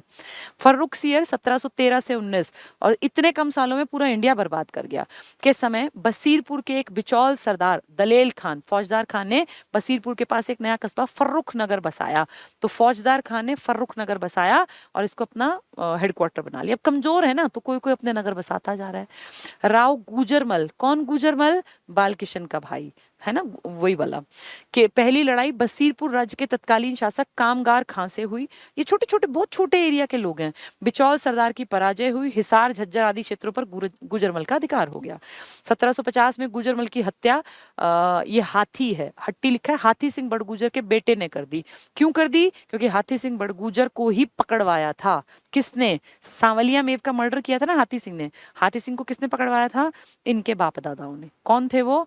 राव नंदराम। तभी तो उसका बेटा बालकिशन राजा बना, फिर उसका भाई बना। तो इस तरह से इन्होंने अब मौका मिला कि अच्छा इसने हमारे दादा को मरवाया था, तो इसने उनको मरवा दिया। ठीक है, इसके बाद क्या कह रहे हैं कि ससुर टोडरमल ने, तो इसके रिलेटिव ने उसको मार दिया। बल्लभगढ़ का उदय, बल्लभगढ़, बल्लभ सिंह जाट था ना, जाट रियासत, इन लोगों ने इसका उदय किया। तो औरंगजेब की मृत्यु के बाद की परिस्थितियों का लाभ, इतनी उथल पुथल मच गई कि सब फायदा उठा रहे हैं, लाभ उठाकर नए राज्य बने जिनमें बल्लभगढ़ का राज्य भी शामिल है। बल्लभगढ़ राज्य का संस्थापक चौधरी गोपाल सिंह नाम का जाट था, एक जाट आदमी था गोपाल सिंह, इसने बल्लभगढ़ बसाया। नाम क्यों पड़ा? क्योंकि बल्लभ सिंह नाम का एक आदमी आएगा। गोपाल सिंह के बाद उसका बेटा चरणदास गद्दी पर बैठा, चरणदास का उत्तराधिकारी उसका बेटा बल्लभ सिंह, इसके नाम पे बल्लभगढ़ है, बल्लू जाट हुआ, तो बल्लू जाट के कारण ये बल्लभगढ़ बना। बल्लभ सिंह ने बल्लभगढ़ का किला बनाकर उसे अपना केंद्र बना लिया। बहुत छोटे लेवल के लीडर्स हैं। 1753 में मराठों और मुगलों की संयुक्त सेना ने अकीबत खां के नेतृत्व में बल्लभगढ़ पर आक्रमण कर दिया। ये मुगल और मराठे इकट्ठे कैसे हो गए? जब मुगल कमजोर हुए ना, तो जब इनको लगा कि यार अब तो हम जो है भारत पे राज तो कर नहीं सकते, ये हरियाणा वरियाणा भी हमारे हाथ से निकलेंगे, तो इन्होंने मराठों को बुलाया। मराठे ताकतवर थे, वे शिवाजी के वंशज थे, और मराठों को बोले कि हम ना बहुत आपका शुक्रिया करते हैं और हम आपको कुरुक्षेत्र वाला इलाका थानेसर देंगे। तो मराठों ने कहा ठीक है जी, बहुत बढ़िया, वे मराठे महाराष्ट्र के फ्री में एक प्रॉपर्टी मिल रही है, उपजाऊ, जहां से खूब टैक्स मिलेगा। और कहते हैं 1 साल के अंदर अंदर पूरे हरियाणा पे राज करने लग गए मराठे। फिर बाद में मराठों का युद्ध हुआ था ना 1761 में, यही तो कहानी है वो सारी। 53 में मराठे और मुगल, कमजोर मुगल किसका सहारा ले रहे हैं? मराठों का, इनको बुला रहे हैं। इनकी संयुक्त सेना के नेतृत्व में बल्लभगढ़ पर आक्रमण, क्योंकि बल्लभगढ़ पे जाटों का आधिपत्य था। नवंबर 1753 को इकाबत के अंग रक्षकों ने बल्लभ सिंह का कत्ल कर दिया। बल्लभ सिंह कौन? बल्लभ जाट, बल्लू जाट के साथ ही बल्लभ का पुत्र और दीवान मारे गए, यानी जाटों का जो इलाका था इसमें उनको मार डाला। किसने? इकबाल के अंग रक्षकों ने। अहमद शाह अकीबत खां की इस कारगुजारी से बेहद प्रसन्न हुआ ये, और उसने फरीदाबाद, बल्लभगढ़ का सारा क्षेत्र इमाद को सौंप दिया। बल्लभगढ़ को इमाद की नई उपाधि निजामुल मुल्क आसफ शाह के नाम पर निजामगढ़ रख दिया गया। यानी बल्लभगढ़ में जो जाटों का बाहुल्य था उसके ऊपर वार किया है मुगल और मराठों ने मिलकर। ठीक है, अब है मराठों का उद्भव। मराठे कैसे हरियाणा पहुंचे? किसने बुलाए? कमजोर मुगलों ने कहा आ जाओ जी, ये आपका इलाका। एक होता है ना अंगुली पकड़कर पहुंचा पकड़ना, सुनिए कहावत, छोटा सा एक हिस्सा मिला और पूरे हरियाणा पे बैठ गए, तो ये मराठे थे। अक्टूबर 1754 को तत्कालीन मुगल शासक आलमगीर, कमजोर आलमगीर, ने मराठों के प्रति कृतज्ञता प्रकट हाथ जोड़ के करते हुए हरियाणा का पवित्र स्थान कुरुक्षेत्र उन्हें सौंप दिया अपनी मर्जी से। ले भैया ये तुम्हारा, क्योंकि मैं तो इस लायक हूं नहीं कि मैं राज करूं। आलमगीर ने मराठों को थैंक यू बोलते हुए, सर ये इलाका मैं आपको दे रहा हूं, है मेरा, आप ले लीजिए, ये वाला इलाका कुरुक्षेत्र वाला। तो देखो 54 से देखना जरा, 54-55 कुछ ही महीनों के अंदर मराठे हरियाणा पर काफी हद तक छा गए। अब मराठों ने देखा भैया इतनी बढ़िया प्रॉपर्टी, खूब टैक्स, खूब यहाँ जमीन में सोना निकलता है, तो कहा ठीक है हम इस लायक है कि राज करेंगे, तक छा गए। परंतु इसी समय परिस्थितियों से बाध्य होकर मराठों को हरियाणा से वापस, कुछ कंडीशंस ऐसी हुई उनके वहां, वापस लौटना पड़ा। लेकिन ये पता चल गया कि यहाँ हमारी पैठ बन सकती है। इस परिस्थिति का लाभ उठाकर कुतुब शाह ने उत्तरी हरियाणा पर अपना अधिकार, अब वो निकले तो ऊपर से एक आदमी आके कि भैया मेरा हरियाणा, तभी तो ये उथल पुथल है। 1755 को करनाल के स्थान पर कुतुब शाह और शाही सेना के बीच यानी मुगलों के साथ एक युद्ध हुआ, जिसमें कुतुब शाह जीत गया, उसकी हिम्मत और बढ़ेगी। फिर 1755 को कुतुब शाह ने सरहिंद पर आक्रमण किया, जहां उसका सामना पंजाब के सूबेदार अदीना बेग से हुआ। इस युद्ध में कुतुब शाह की हार हुई और अपनी जान बचाकर भाग गया। ये कुतुब शाह इतना हीरो क्यों बन रहा था? क्योंकि मराठे हरियाणा को छोड़ के चले गए थे। फिर ये सोचा मैं सरहिंद भी छीन लूंगा, वहां ये हारा और भाग गया। अप्रैल 1757 में अब्दाली, अब आ गया अहमद शाह अब्दाली, अब हरियाणा पे लूटपाट मचेगी। अब्दाली के हरियाणा क्षेत्र से लौटते ही फिर दोबारा आएगा 61 में, ये दोबारा भी आएगा ना, युद्ध होगा जब, जाट राजा ने बल्लभगढ़ और आसपास के क्षेत्रों पर पुनः अधिकार। तो देखो जाटों को हराया था मुगल और मराठों ने मिलके बल्लभगढ़ वाले इलाके से, फिर मराठों को जाना पड़ गया वापस, तो उस टाइम फिर हरियाणा खाली हो गया। तो ऊपर के इलाके पे एक आदमी आ गया, यहाँ फिर से जाट हावी हो गए। लेकिन अब फिर थोड़े थोड़े सालों में ये सब चेंज होते जाएंगे। अली गौहर का कोई बड़ा रोल नहीं था, सिर्फ मोटा मोटा पढ़ लेते हैं। अली गौहर दिल्ली के दक्षिण पश्चिम क्षेत्र में छोटी सी सेना के साथ गया और फिर हिसार क्षेत्र में घुस गया। मराठा सरदार था विठल शिवदेव, इसके साथ मिलकर इसने फर्रुखनगर के सरदार से युद्ध किया और विजय। फर्रुखनगर जो कि फौजदार खान ने बना रखा था। अब्दाली से टक्कर, ये इंपॉर्टेंट है, पानीपत का युद्ध, पानीपत की तीसरी लड़ाई, जो कौन लड़ेंगे? मराठे, सदाशिव राव भाऊ और अहमद शाह अब्दाली, जिसमें अब्दाली जीतेगा। और अब्दाली को यहाँ टिकना नहीं है, यहाँ से लूट के धन जीत के वापस चला जाएगा और यहाँ छोटे मोटे से एक आदमी को कहेगा तुम्हारा है ये पूरा हरियाणा दिल्ली। और फिर दिल्ली में फिर वो होता ना गिद्धों की तरह लोग लूट पाट मचाएंगे, कोई वहां से कोई वहां से, कोई जयपुर की तरफ से, कोई राजस्थान की तरफ, कोई हरियाणा कि मैं राजा मैं राजा, फिर हरियाणा का बुरा हाल होगा। तो अब्दाली से टक्कर, पानीपत का युद्ध। 1760 में अहमद शाह अब्दाली काबुल छोड़कर पंजाब की तरफ आया, पंजाब की तरफ, क्योंकि उसको लड़ना है यहाँ। नवंबर 1760 को मराठे और अहमद शाह अब्दाली की सेनाओं ने पानीपत के मैदान में डेरा डाला। अगर आपने मूवी देखी आप इसको ज्यादा अच्छा समझ पाएंगे। नवंबर 1760 से जनवरी 61 तक सदाशिव राव भाऊ, जो मराठों का एक बड़ा लीडर था, और अहमद शाह अब्दाली की सेनाओं में कई छोटी छोटी झड़पें हुई, बड़ा नहीं लड़े अभी ये, अब ये बड़े लड़ेंगे कुछ दिन बाद। 14 जनवरी 1761 की सुबह मराठों ने हर हर महादेव और छत्रपति शिवाजी महाराज की जय के उद्घोषों के साथ युद्ध का श्री गणेश किया। इस युद्ध में मराठों की पराजय हुई, इस युद्ध में ये हार गए मराठे। मराठों की जड़ भी नहीं थे ना यहाँ, ये तो महाराष्ट्र के है तो खैर अब्दाली भी बाहर का, लेकिन उसकी मदद कई इंडियन राजा कर रहे हैं इसीलिए। अब्दाली के वापस लौटते, अब्दाली लूट पाट के इनको हरा के मार के और भाग गया, पैसे से मतलब था इसको। अब फिर से क्या होगा, अब फिर हरियाणा वीरान, कोई संभालने वाला नहीं, मराठे वापस चले जाएंगे। अब्दाली लौट गया, फिर वो गिद्ध कि भैया मेरा हरियाणा मेरा हरियाणा। तो अब्दाली के वापस लौटते ही पानीपत से नीचे समस्त हरियाणा पर नजीब नाम का एक आदमी था, नजफ नाम का एक आदमी आएगा, नजीब नाम का, छोटे छोटे हैं ये, इन्होंने हरियाणा पे लूट मार मचाई, अधिकार कर लिया। अब सिख भी आएंगे, पंजाब के इलाके के सिख कहेंगे यार अब तो यहाँ तो ना तो कोई मुगल ना कोई यहाँ मराठा, अब्दाली भाग गया, अब हमारा इलाका, पानीपत से ऊपर का इलाका सिख हड़प लेंगे कि भैया हमारा इलाका, दक्षिण की तरफ का नजफ और ये नवाब जितने हैं ये हड़पेंगे। तो क्या हुआ, नवंबर 1765 में जस्सा सिंह, तारा सिंह, श्याम सिंह आदि के नेतृत्व में सिखों ने पानीपत के आसपास के क्षेत्रों पर आक्रमण करके बड़े नगर को लूटा। अब पानीपत से ऊपर का सारा इलाका पंजाब का हो जाएगा। 1767 के अंतिम दिनों में सिखों ने नजीब के क्षेत्र पर पुनः आक्रमण किया। नजीब पानीपत के नीचे वाले पे था, लेकिन नजीब के आगे बढ़ने पर वो बिना लड़े ही पीछे के, ठीक है भैया पानीपत तक का सिखों का, पानीपत से दिल्ली तक का नजीब का, ठीक है। मार्च 1768 में जस्सा सिंह के नेतृत्व में सिखों ने पानीपत और सोनीपत क्षेत्रों पर फिर से आक्रमण किया। इस बार नजीब हार गया। तो देखो मराठे जब हार के वापस गए और अहमद शाह अब्दाली जब गया तो नजीब ने दिल्ली से पानीपत तक का हिस्सा हड़प लिया, भाई ये मेरा है, ठीक है। सिखों ने पानीपत से ऊपर तक का हिस्सा, अब सिख बार बार कोशिश कर रहे हैं, उसी कोशिश में फिर ये सोनीपत तक आ गए और नजीब हार गया। 1770 में सिखों ने नजीबुद्दौला की बीमारी का समाचार सुनते ही फिर से हरियाणा पर आक्रमण किए, बार बार लड़ते रहे आपस में ये। नजीब का बेटा था जाबिद खां, इसने सिखों का विरोध किया लेकिन असफल रहा, अब सिखों के अंदर आएगा। अक्टूबर 1770 को नजीब की मृत्यु हो जाने से सिखों की स्थिति और अच्छी हो गई और 72 तक हरियाणा प्रदेश को वे निरंतर लूटते रहे, यहाँ से सामान लूट के ले जाते रहे। तो सिखों ने देखा कि भैया ये अमीर इलाका है और यहाँ से धन लूटा जाता, पानीपत के निचले हिस्से से भी। अब है जाटों का आगमन, अब जाट जो है वो यहीं के हैं, लगातार कोई उनको लूट रहा है तो वो भी तो फिर सर उठाएंगे ना। तो जाट राजा सूरजमल कहेगा ये इलाका मेरा, और कोई आया तो मैं उससे लड़ूंगा, तो जाटों का प्लेटो बनेगा ये पूरा जो मेन हिसार और रोहतक वाला इलाका है। पानीपत के युद्ध के बाद सिखों की तरह जाट शक्ति का भी उदय हुआ। तो पानीपत के युद्ध के बाद सब ताकतवर तो भाग गए, भाई मुगल लगभग कोई मतलब नहीं रख रहे हैं, मराठे वापस चले गए, अब्दाली वापस। तो अब दो कम्युनिटी उभरेंगी जो आज हैं, सिख पंजाब वाले और हरियाणा के जाट, ये दोनों उभरेंगे अब। तो इसका भी उदय हुआ। उन्होंने हरियाणा के अधिकांश दक्षिणी भाग पर अधिकार, क्योंकि ऊपर तो सिख थे, तो जो नीचे का ये पानीपत का निचला हिस्सा पहले ये नजीब का था, वो नजीब मर गया, अब जाटों ने अपना ले लिया। जाटों का सबसे प्रतापी राजा सूरजमल हुआ 1755 से 64, तो कितना छोटा सा कार्यकाल है, फिर भी जाटों का प्लेटो है।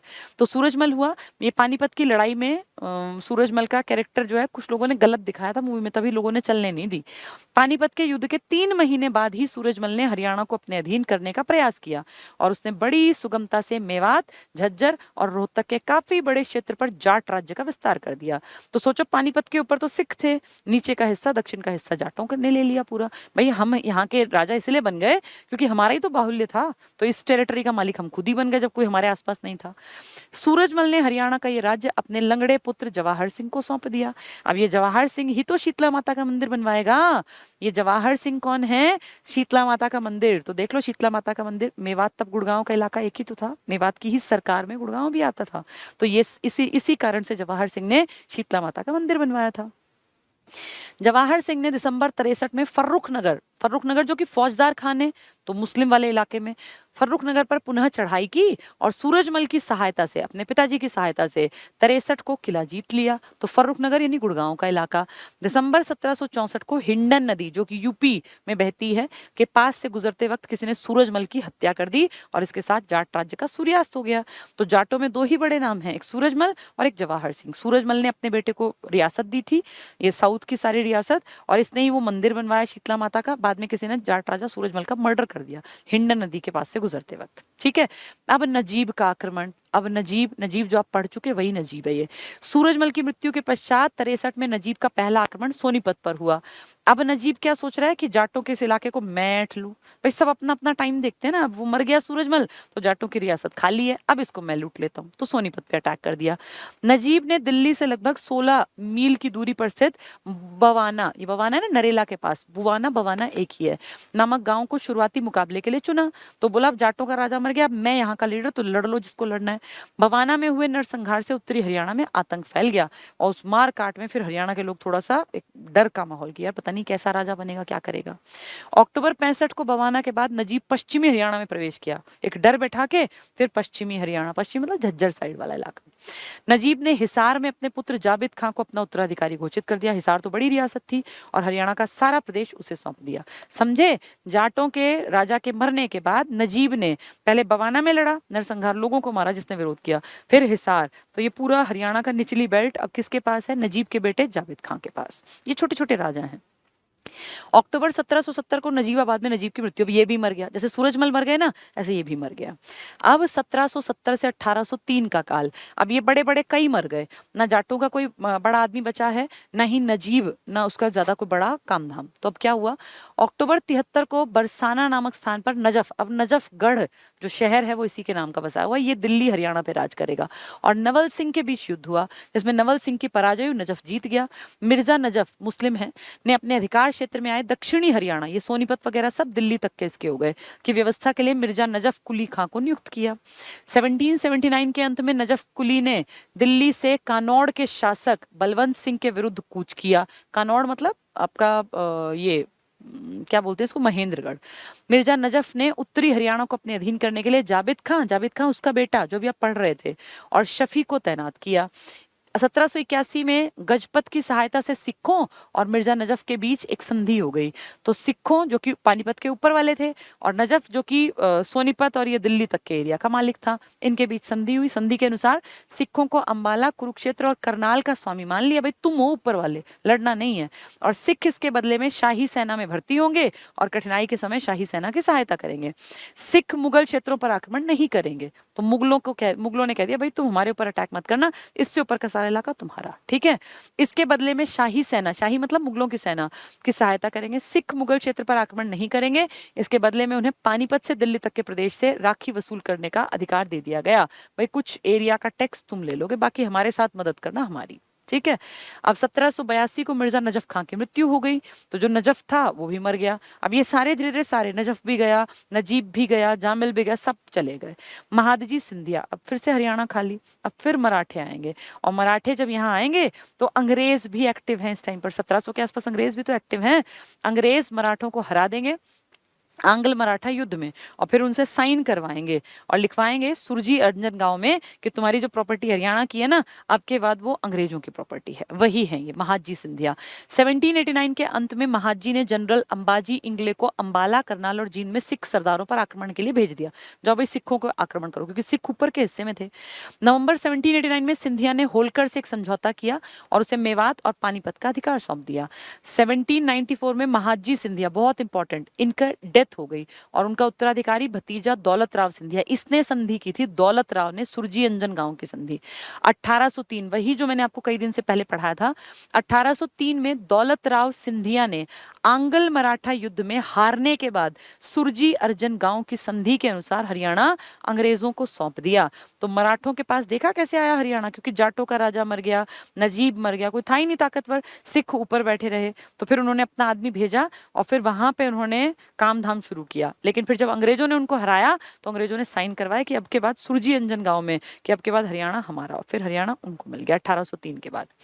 एक आदमी है जॉर्ज थॉमस और हरियाणा राज्य। जॉर्ज थॉमस एक बहुत बड़ा कैरेक्टर है, और वैसे तो ये लूट मार करता था, एक मतलब अनपढ़ टाइप का आदमी था, विदेश में था, आयरलैंड में किसी पानी के जहाज में चोरी छिपे बैठ के मद्रास आ गया इंडिया, और इंडिया में आके देखो वो चोरी चकारी करने वाला बेवकूफ टाइप का आदमी जिसकी कोई वैल्यू नहीं थी, इंडिया में हीरो बन गया, और हरियाणा में उसने अपना राज चलाया और झांसी को अपनी राजधानी बनाया और एक टकसाल बनाई जिसमें सिक्के बनते थे, और अपने सिक्के चलवाए और नाम दिया सिक्का-ए साहिब, कि मैं साहिब हूँ। एक चोर उचक्का जिसका कोई नामो निशान नहीं था देश में, कैसे चोरी छिपे पानी के जहाज में आता है। बेगम समरू जो मेरठ की शासिका है, उनकी सेना में भर्ती हो गया, मराठों का फेवरेट बन गया। मराठों ने कह दिया भाई यार हम तो वहां नहीं जाके टैक्स वसूल कर सकते, तू चला जा मेवात के आसपास का टैक्स इकट्ठा कर।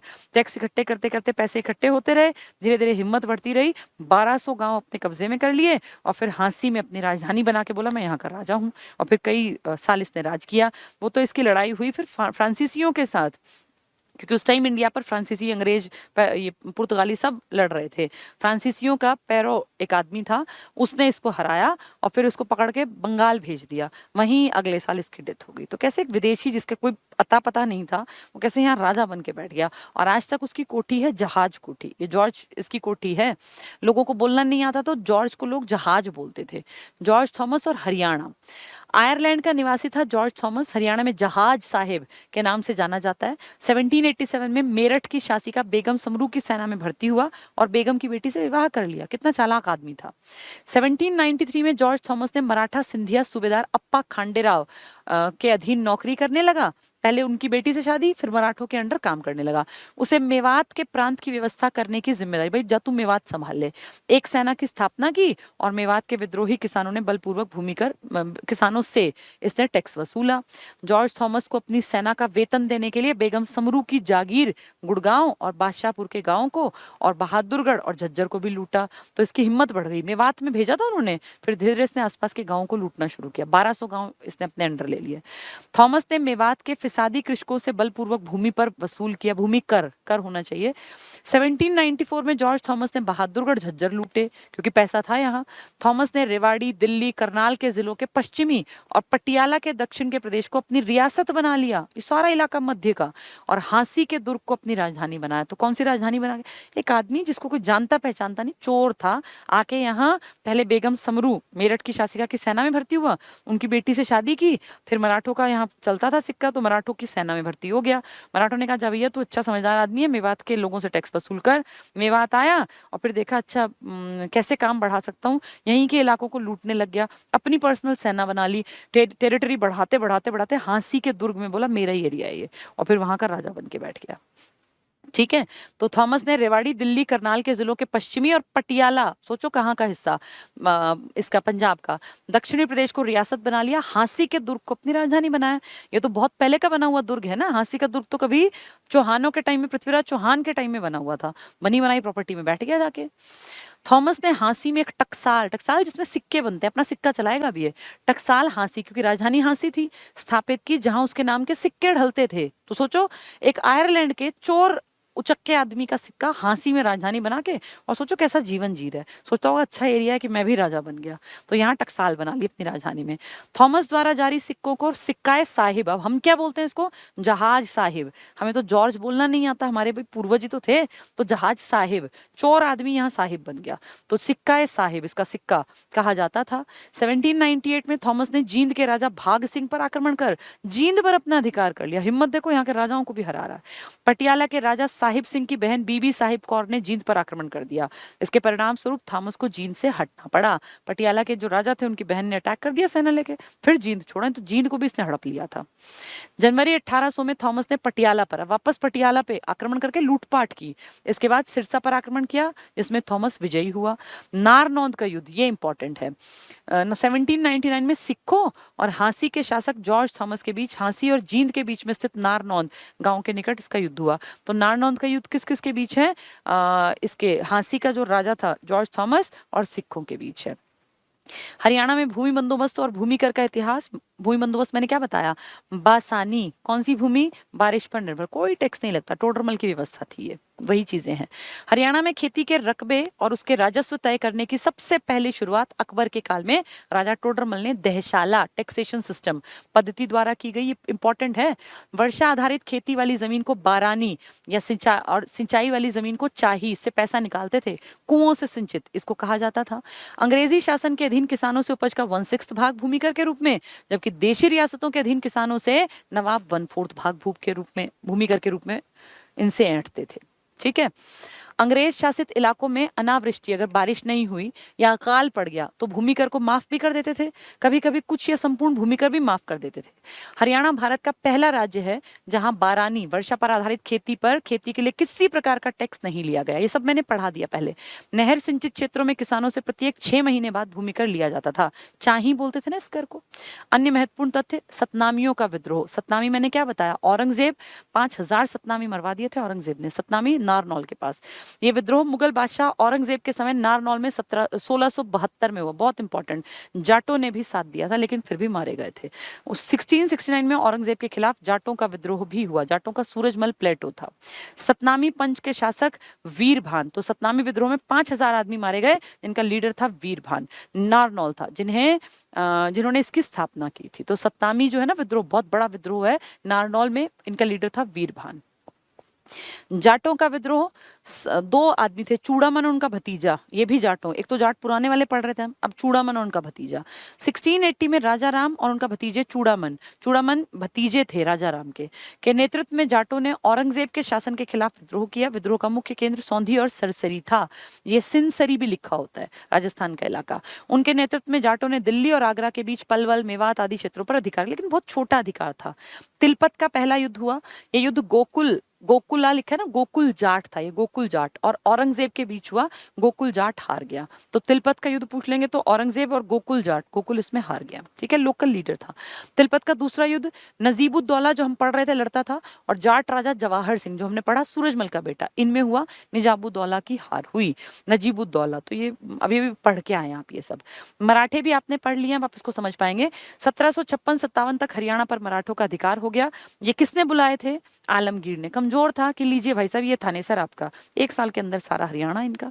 अब्दाली वापस आते समय अंबाला जींद जब गया यहाँ से वापस, तो अंबाला जींद करनाल कुरुक्षेत्र को सरहिंद के गवर्नर जॉन खां को सौंप के चलता बना। उसको क्या, लड़ो मरो, अधूरा हिस्सा मुगलों के अंतर्गत। तो इसके ऊपर फिर सिख भी लड़ेंगे, फिर ये नजीब भी आएगा, नजफ भी आएगा, मुगल भी आएंगे, तभी तो लूटपाट करेंगे। अहमद शाह अब्दाली को दुर्रे दुरानी और युग का मोत्री कहा जाता है। तो दुर्रे दुरानी कौन था, ये अहमद शाह अब्दाली। बंदा बैरागी मैंने आपको पूरा पढ़ा दिया, 11वें गुरु कुछ लोग कहते हैं, वैसे कहते हैं उनका लीडर था ये। बंदा बहादुर के बचपन का नाम लक्ष्मण देव था, सब कुछ बता दिया। जन्म राजौरी गांव कश्मीर में हुआ था। गुरु गोविंद सिंह जी ने लक्ष्मण देव का नाम बंदा बहादुर रखा। बंदा बहादुर ने यमुनानगर के लोहागढ़, बहुत इंपॉर्टेंट, लोहागढ़ एक ही है यमुनानगर का, इसको अपनी राजधानी बनाया। मुगलों के विरुद्ध विद्रोह के नेतृत्व में बंदा बैरागी ने सोनीपत को अपना हेडक्वार्टर बनाया, सेहरी खांडा। वैसे राजधानी थी लोहागढ़ या लोहगढ़, लेकिन अगर कहें मुगलों के विरुद्ध तो फिर सेहरी खांडा में। किशोरी महल का निर्माण सूरजमल आप जानते हैं, जाटों का प्लेटू, जाट राजा सूरजमल, इसकी पत्नी थी किशोरी नाम था, उसके लिए बनवाया। तो सूरजमल ने अपनी पत्नी किशोरी के लिए किशोरी महल कहाँ बनवाया, पलवल में। किशोरी महल है पलवल, होडल पलवल में। किशोरी किसकी पत्नी का नाम है, जाट राजा सूरजमल की पत्नी, जिसका बेटा था जवाहर सिंह, जिसने ये सोनीपत का ये गुड़गांव का शीतला माता का मंदिर बनवाया। बाद में महादजी सिंधियाओं ने तो दिया था ना हरियाणा, किसके हाथ में, ये मराठों के तो थे, सिंधिया होलकर सब मराठे थे। सिंधिया ने मराठों को पुनर्जीवित किया और 1789 में दोबारा हरियाणा पर अधिकार किया, लेकिन 1789 से 1803 में वापस सुरजी अंजन गांव में छीन लिया अंग्रेजों ने। कुंजपुरा का नवाब, कुंजपुरा करनाल वाला इलाका, यहाँ का नवाब था नजाबत खां। अहमद शाह अब्दाली का समर्थक था, तो मराठों ने इसका वध कर दिया, क्योंकि अब्दाली और मराठे तो आपस में लड़ेंगे। नजीबुद्दौला द्वारा हरियाणा पर अधिकार, नजीबुद्दौला मैंने आपको पढ़ा दिया है, वही आदमी है ये, सेम बातें रिपीट कर रखी है क्योंकि टफ है ना, तो बार बार पढ़ने से याद होंगी। अहमद शाह अब्दाली ने दिल्ली राज्य रुहेला सरदार नजीबुद्दौला को सौंप दिया, सौंप के जाता रहा। उस समय मुगल सम्राट शाह आलम द्वितीय था। इस दौरान सिखों ने ऊपर की टेरिटरी ली थी ना, सरहिंद के सरदार को हराया, और सूरजमल ने, इसने साउथ का मेवात, झज्जर, रोहतक के क्षेत्रों पर अधिकार। तो उसके जाने के बाद जाट और सिख दो पनप रहे थे, सिख वाले ऊपर और जाट नीचे, तो वही टॉपिक है ये। सूरजमल ने क्षेत्र को अपने उत्तराधिकारी जवाहर सिंह को सौंप दिया, जो आप पढ़ के आए हैं। और 1770 में नजीबुद्दौला की मृत्यु के बाद उसका बेटा जाबित खां को हिसार का उत्तराधिकारी बनाया गया। इसी दौरान जींद के राजा गजपत सिंह, जींद बसाया था गजपत ने, इन्होंने सिखों और नजफ खां के मध्य संधि करा दी। नजफ खां दक्षिणी हरियाणा पे राज कर रहा था, सिखों का राज था उत्तरी हरियाणा पे, और जो ये बीच में आए थे जाट, ये भी मध्य और दक्षिणी हरियाणा में। ठीक है, जॉर्ज थॉमस भी रिपीट कर दिया, बहुत बार आता है, वही आदमी है। इसका ये जहाज जिसको बोलते हैं, जहाज कोठी, सिक्का ए साहिब, टकसाल, हांसी, 1200 गांव लूट लिए जिसने, बना लिए अपने। इसका जन्म आयरलैंड में हुआ 1756 में। सिक्का ए साहिब और सीकटे साहिब की उपाधि दी गई। पहले जॉर्ज 82 में भारत के मद्रास पहुंचा था जहाज में चिपके बैठ के। जॉर्ज थॉमस को मिलने वाली पहली रियासत टप्पल थी, सबसे पहले इसको मिली टप्पल, तो फिर टप्पल के बाद इसकी हिम्मत बढ़ती गई। 1793 में मेवात क्षेत्र को के मराठा सूबेदार थे, उन्होंने थॉमस को मेवात संभालने का अधिकार दिया, ले भाई तू मेवात से पैसा इकट्ठा कर। और इसके काम से खुश होकर मराठा सूबेदार ने झज्जर और पटौदी के कुछ गांव भी दे दिए, ये भी तेरे। धीरे धीरे इसने क्या किया, रोहतक, गुड़गांव, सोनीपत, भिवानी आदि के गांवों को मिला लिया। अब उसके पास 1200 गांव हो गए। तब उसने अपनी राजधानी हांसी को बना लिया और वहां टकसाल की स्थापना की। इस टकसाल में उसके नाम के सिक्के ढाले जाते थे, जिन्हें सिक्का साहिब कहा जाता था। फिर है बेरी की पहली लड़ाई। ये लड़ाई जाटों और जॉर्ज थॉमस के बीच हुई, जिसमें जॉर्ज थॉमस को जीत प्राप्त हुई। तो जाटों ने जॉर्ज थॉमस से लड़ाई हुई, बेरी झज्जर वाला इलाका है ना। फिर है बेरी की दूसरी लड़ाई, कुछ ही दिन सालों बाद। ये लड़ाई जॉर्ज थॉमस और सिखों और मराठों की संयुक्त सेना के बीच हुई, जिसमें जॉर्ज थॉमस की हार हुई। अब इस जॉर्ज थॉमस से फ्रांसीसी भी चिढ़ते हैं, अंग्रेज भी चिढ़ते हैं और यहाँ के लोकल लोग भी चिढ़ते हैं। झज्जर के पास 1801, अब ये पकड़ा जाएगा, में फ्रांसीसी सेनापति पैरो के साथ इसकी लड़ाई हुई। जॉर्ज ने आत्मसमर्पण कर दिया और 1802 को पश्चिम बंगाल में जॉर्ज थॉमस की मृत्यु हो गई। इसको कैदी बना दिया, वहां ये मर गया। 1803 में जब हरियाणा गया था, किसके हाथ से, मराठों के हाथ से। मराठा शासक दौलत राव सिंधिया और अंग्रेजों के बीच सुरजी अंजन, ये बार बार बताया जा रहा है आपको, गांव की संधि हुई, जिसके तहत हरियाणा पर ईस्ट इंडिया कंपनी का आधिपत्य हो गया। भांडावास का युद्ध रेवाड़ी में शाह आलम द्वितीय, जो कि मुगल शासक था, और उसके विद्रोही वजीर नजफ कुली खां के बीच हुआ। जॉर्ज थॉमस शाह आलम द्वितीय की जान बचाकर समरू बेगम का, समरू बेगम मेरठ की शासिका जिसकी बेटी से शादी की थी जॉर्ज थॉमस ने, वही लड़ाई है भांडावास का। नारनौंद का युद्ध सिखों और हांसी के शासक जॉर्ज थॉमस के बीच हुआ। तो ये थॉमस की लड़ाइयां चल रही हैं, ये कौन कौन सी, भांडावास में भी ये था, नारनौंद में भी था। सिखों और जॉर्ज थॉमस के बीच हुआ, जॉर्ज थॉमस जीत गया। फिर किससे हारा, पैरो से, फ्रांसीसी से। काहनौर का विद्रोह था, रांगड़ किसानों और हांसी के शासक जॉर्ज थॉमस, तो किसानों के साथ भी लड़ा। तो ये ऐसी कहावत लिखी थी। मुगलों के पतन के समय हुए युद्ध, अब मुगल खत्म हो रहे हैं, लास्ट आ गया मुगल का, तो इनके समय में छोटे छोटे युद्ध हुए। चंदा गांव का युद्ध हुआ, तो इसमें हसन खां भट्टी और पटियाला के राजा के बीच फतेहाबाद में हुआ, हसन खां भट्टी की पराजय हुई। बहुत छोटे युद्ध हैं ये। बेरारान का युद्ध हुआ, भट्टियों और पटियाला के राजा के बीच हुआ, पटियाला का राजा जीत गया। फिर नारनौल, भिवानी, रोहतक क्षेत्र में विद्रोह हुआ, मुगल बादशाह के मीर बख्शी और अहमद शाह अब्दाली के बीच हुआ। ये छोटे युद्ध हैं, ठीक है। इनको 2-3 बार पढ़ोगे ना, जैसे आप कोई पूछ ले चंदा गांव का तुमने सुना है, चंदा गांव का युद्ध हुआ था, बेरारान का युद्ध हुआ था, नारनौल, भिवानी, रोहतक क्षेत्र में विद्रोह, और इसके साथ ये छोटे मोटे युद्धों के साथ ये सब खत्म हो गया, क्योंकि अब इंडिया में ये दिल्ली में और इस पूरे इलाके में कोई ताकतवर राजा नहीं बचा। तो इसमें जो मेन क्वेश्चन बनने की उम्मीद है ना, वो आपके क्वेश्चन बनेंगे या तो बंदा बैरागी के ऊपर बन सकता है, या आयरलैंड का जो ये भगोड़ा वहां से एक चोर टाइप का आदमी आया था, इसके ऊपर बन सकता है, या फिर अहमद शाह अब्दाली, पानीपत की तीसरी लड़ाई, दूसरी लड़ाई, पहली लड़ाई। अकबर के टाइम में आपके राज्य में क्या कुछ हुआ, क्योंकि उसका राज्याभिषेक भी आपके राज्य में हुआ, उसकी लड़ाई की जो शुरुआत हुई वो भी आपके राज्य में, और उसने कई सारी टोडरमल की व्यवस्था आपके यहाँ थी। तो बारानी या बासानी जो लिखा मिल जाए चाही, टैक्स के प्रकार। अंग्रेजी सेना 1/6 लेती थी हमसे टैक्स, और हमारे देसी राजा 1/4। तो ये सब चीजें दोबारा से पढ़ोगे ना तब याद होंगी। कॉम्प्लेक्स है हिस्ट्री, हिस्ट्री ऐसे नहीं होती कि एक दिन में सोचूं मैं मुझे आ गया, ये नाम बार बार पढ़ने पड़ते हैं। छोटे छोटे युद्ध हुए, नारनौंद का युद्ध, करनाल का युद्ध, पानीपत की लड़ाइयां, तराइन के युद्ध, करनाल का युद्ध किस किस के बीच हुआ, बहुत इंपॉर्टेंट है। 1739 में अहमद शाह अब्दाली, और दिल्ली में कौन था वो, मोहम्मद शाह रंगीला। इसमें अहमद शाह अब्दाली क्या क्या लूट के ले गया, दिल्ली से तख्ते ताउस, या जिसको आप कहते हैं वो मयूर सिंहासन, और कोहिनूर हीरा। इसके बाद लगातार दिल्ली, वो तो चला गया, यहाँ लड़ने के लिए छोड़ गया। फिर कभी जाट लड़ रहे हैं यहाँ, कभी यहाँ पे जो है ये अपना ये क्या नाम है इसका, नजीब लड़ रहा है, कभी सिखों की कम्युनिटी लड़ रही है, क्योंकि कोई है ही नहीं हरियाणा संभालने वाला। उस दौर में फिर जाटों के राजा सूरजमल को हमने देखा, फिर सूरजमल का बेटा जवाहर सिंह हुआ, लेकिन जाट राजा सूरजमल का मर्डर हो गया तो जाटों की रियासत भी चली गई। फिर उस टाइम में फौजदार खां फर्रुख सियर, ये फौजदार खां फर्रुख नगर की स्थापना करता है। तो ये सारी चीजें एक साथ चल रही थी, मुगल भी, मराठे भी, आपके लोकल लीडर्स लीडर्स भी, इसलिए कभी कोई किसी से लड़ रहा है, कभी कोई किसी से। फाइनली आपके राज्य पर जो लास्ट अधिकार था वो मराठों का था, और सिंधिया परिवार, होलकर परिवार हमने पढ़ा 1803 में उन्होंने साइन कर दिए कि अब के बाद हरियाणा किसका हिस्सा है, हमने छोड़ दिया, क्योंकि वो हार गए आंग्ल मराठा युद्ध में, दूसरे आंग्ल मराठा युद्ध में। उन्होंने हरियाणा को किसके सुपुर्द कर दिया, अंग्रेजों। उसके बाद हमने फिर अंग्रेजों के खिलाफ विद्रोह किए, और उन्हीं विद्रोहों को फिर 57 की क्रांति में हम अच्छी तरह पढ़ के आए हैं। ठीक है, तो उम्मीद करती हूँ ये सब तुम्हें समझ में आ गया होगा। हाँ ठीक है, ये जो है कुछ लोग कह रहे हैं कि ये करा दो टॉपिक, मैं सब कराऊंगी, चिंता मत करो, सब कुछ करा दूंगी जो बच गया। नेशनल हाईवेज में करा दूंगी, पॉपुलेशन भी करा दूंगी, सब कुछ करा दूंगी। आपका मेन हिस्सा मैंने पढ़ा दिया जो बहुत टफ था, इसको बहुत ज्यादा टाइम लगता है समझने में। कहानी की तरह अगर समझा होगा आपने तो ये आसान है। आज मैंने अब लगभग 1.5 घंटा मुझे अब हो गया, और दोपहर में मैंने पढ़ाया था, यानी मान लीजिए आप लगभग ये 2.5-3 घंटे की है एक हिस्ट्री का पार्ट, मध्यकाल का। इनको कम से कम 2-2 बार तो पढ़ना सुनना चाहिए, और फिर लगातार किताब को 2-3 दिन तक पढ़ना चाहिए इन चैप्टर्स को, तब ये याद होंगे। एक दिन में याद होने की चीज नहीं है ये। हिस्ट्री थोड़ी सी टफ है, ठीक है, लेकिन अगर समझोगे, जैसे आज बोला है मैंने, आज तुमने सुना, एक बार फिर थोड़ी सी स्पीड बढ़ा के सुन लेना, फिर किताब से पढ़ लेना, फिर किताब को 3-4 बार पढ़ना, फिर आसान दिखेगी। ठीक है, अब हमारा हिस्ट्री का सिर्फ एक पोर्शन बच गया, मध्यकाल हो गया, आधुनिक हो गया, सिर्फ एंशिएंट हिस्ट्री ऑफ हरियाणा बच गया, उसको पढ़ा दूंगी। उसके बाद हिस्ट्री का पूरे टॉपिक्स हमें क्लियर होंगे। मैंने बहुत ज्यादा हिस्सा तुम्हें पढ़ा दिया। छोटे टॉपिक्स जो मैंने दोपहर में भी कहा था, नेशनल हाईवे का इंपॉर्टेंट टॉपिक रहता है, कुछ आंकड़े रहते हैं, बाकी लगभग कंप्लीशन पर आ गया हमारा सिलेबस। ठीक है, चलिए, हिस्ट्री और पॉलिटिकल साइंस कैसे कवर करें? तुम्हारे पास सारी क्लासेस हैं, रोज 2 क्लास देखो, वो चैप्टर किताब से करो, फिर अगली क्लास 2 देखो, फिर चैप्टर किताब से करो, फिर 2 देखो, किताब से करो। 100+ क्लासेस हैं हिस्ट्री की, और 50 क्लासेस हैं पॉलिटिकल साइंस की। जीके में जैसे अनलिमिटेड होती हैं चीजें, ऐसा नहीं है कि कभी चीज खत्म हो, लेकिन एक होता है कि भाई इतना सिलेबस तो करना ही करना है, उतना आपको करना पड़ेगा। हिस्ट्री और पोल साइंस मैंने बहुत डिटेल से पढ़ा रखी है।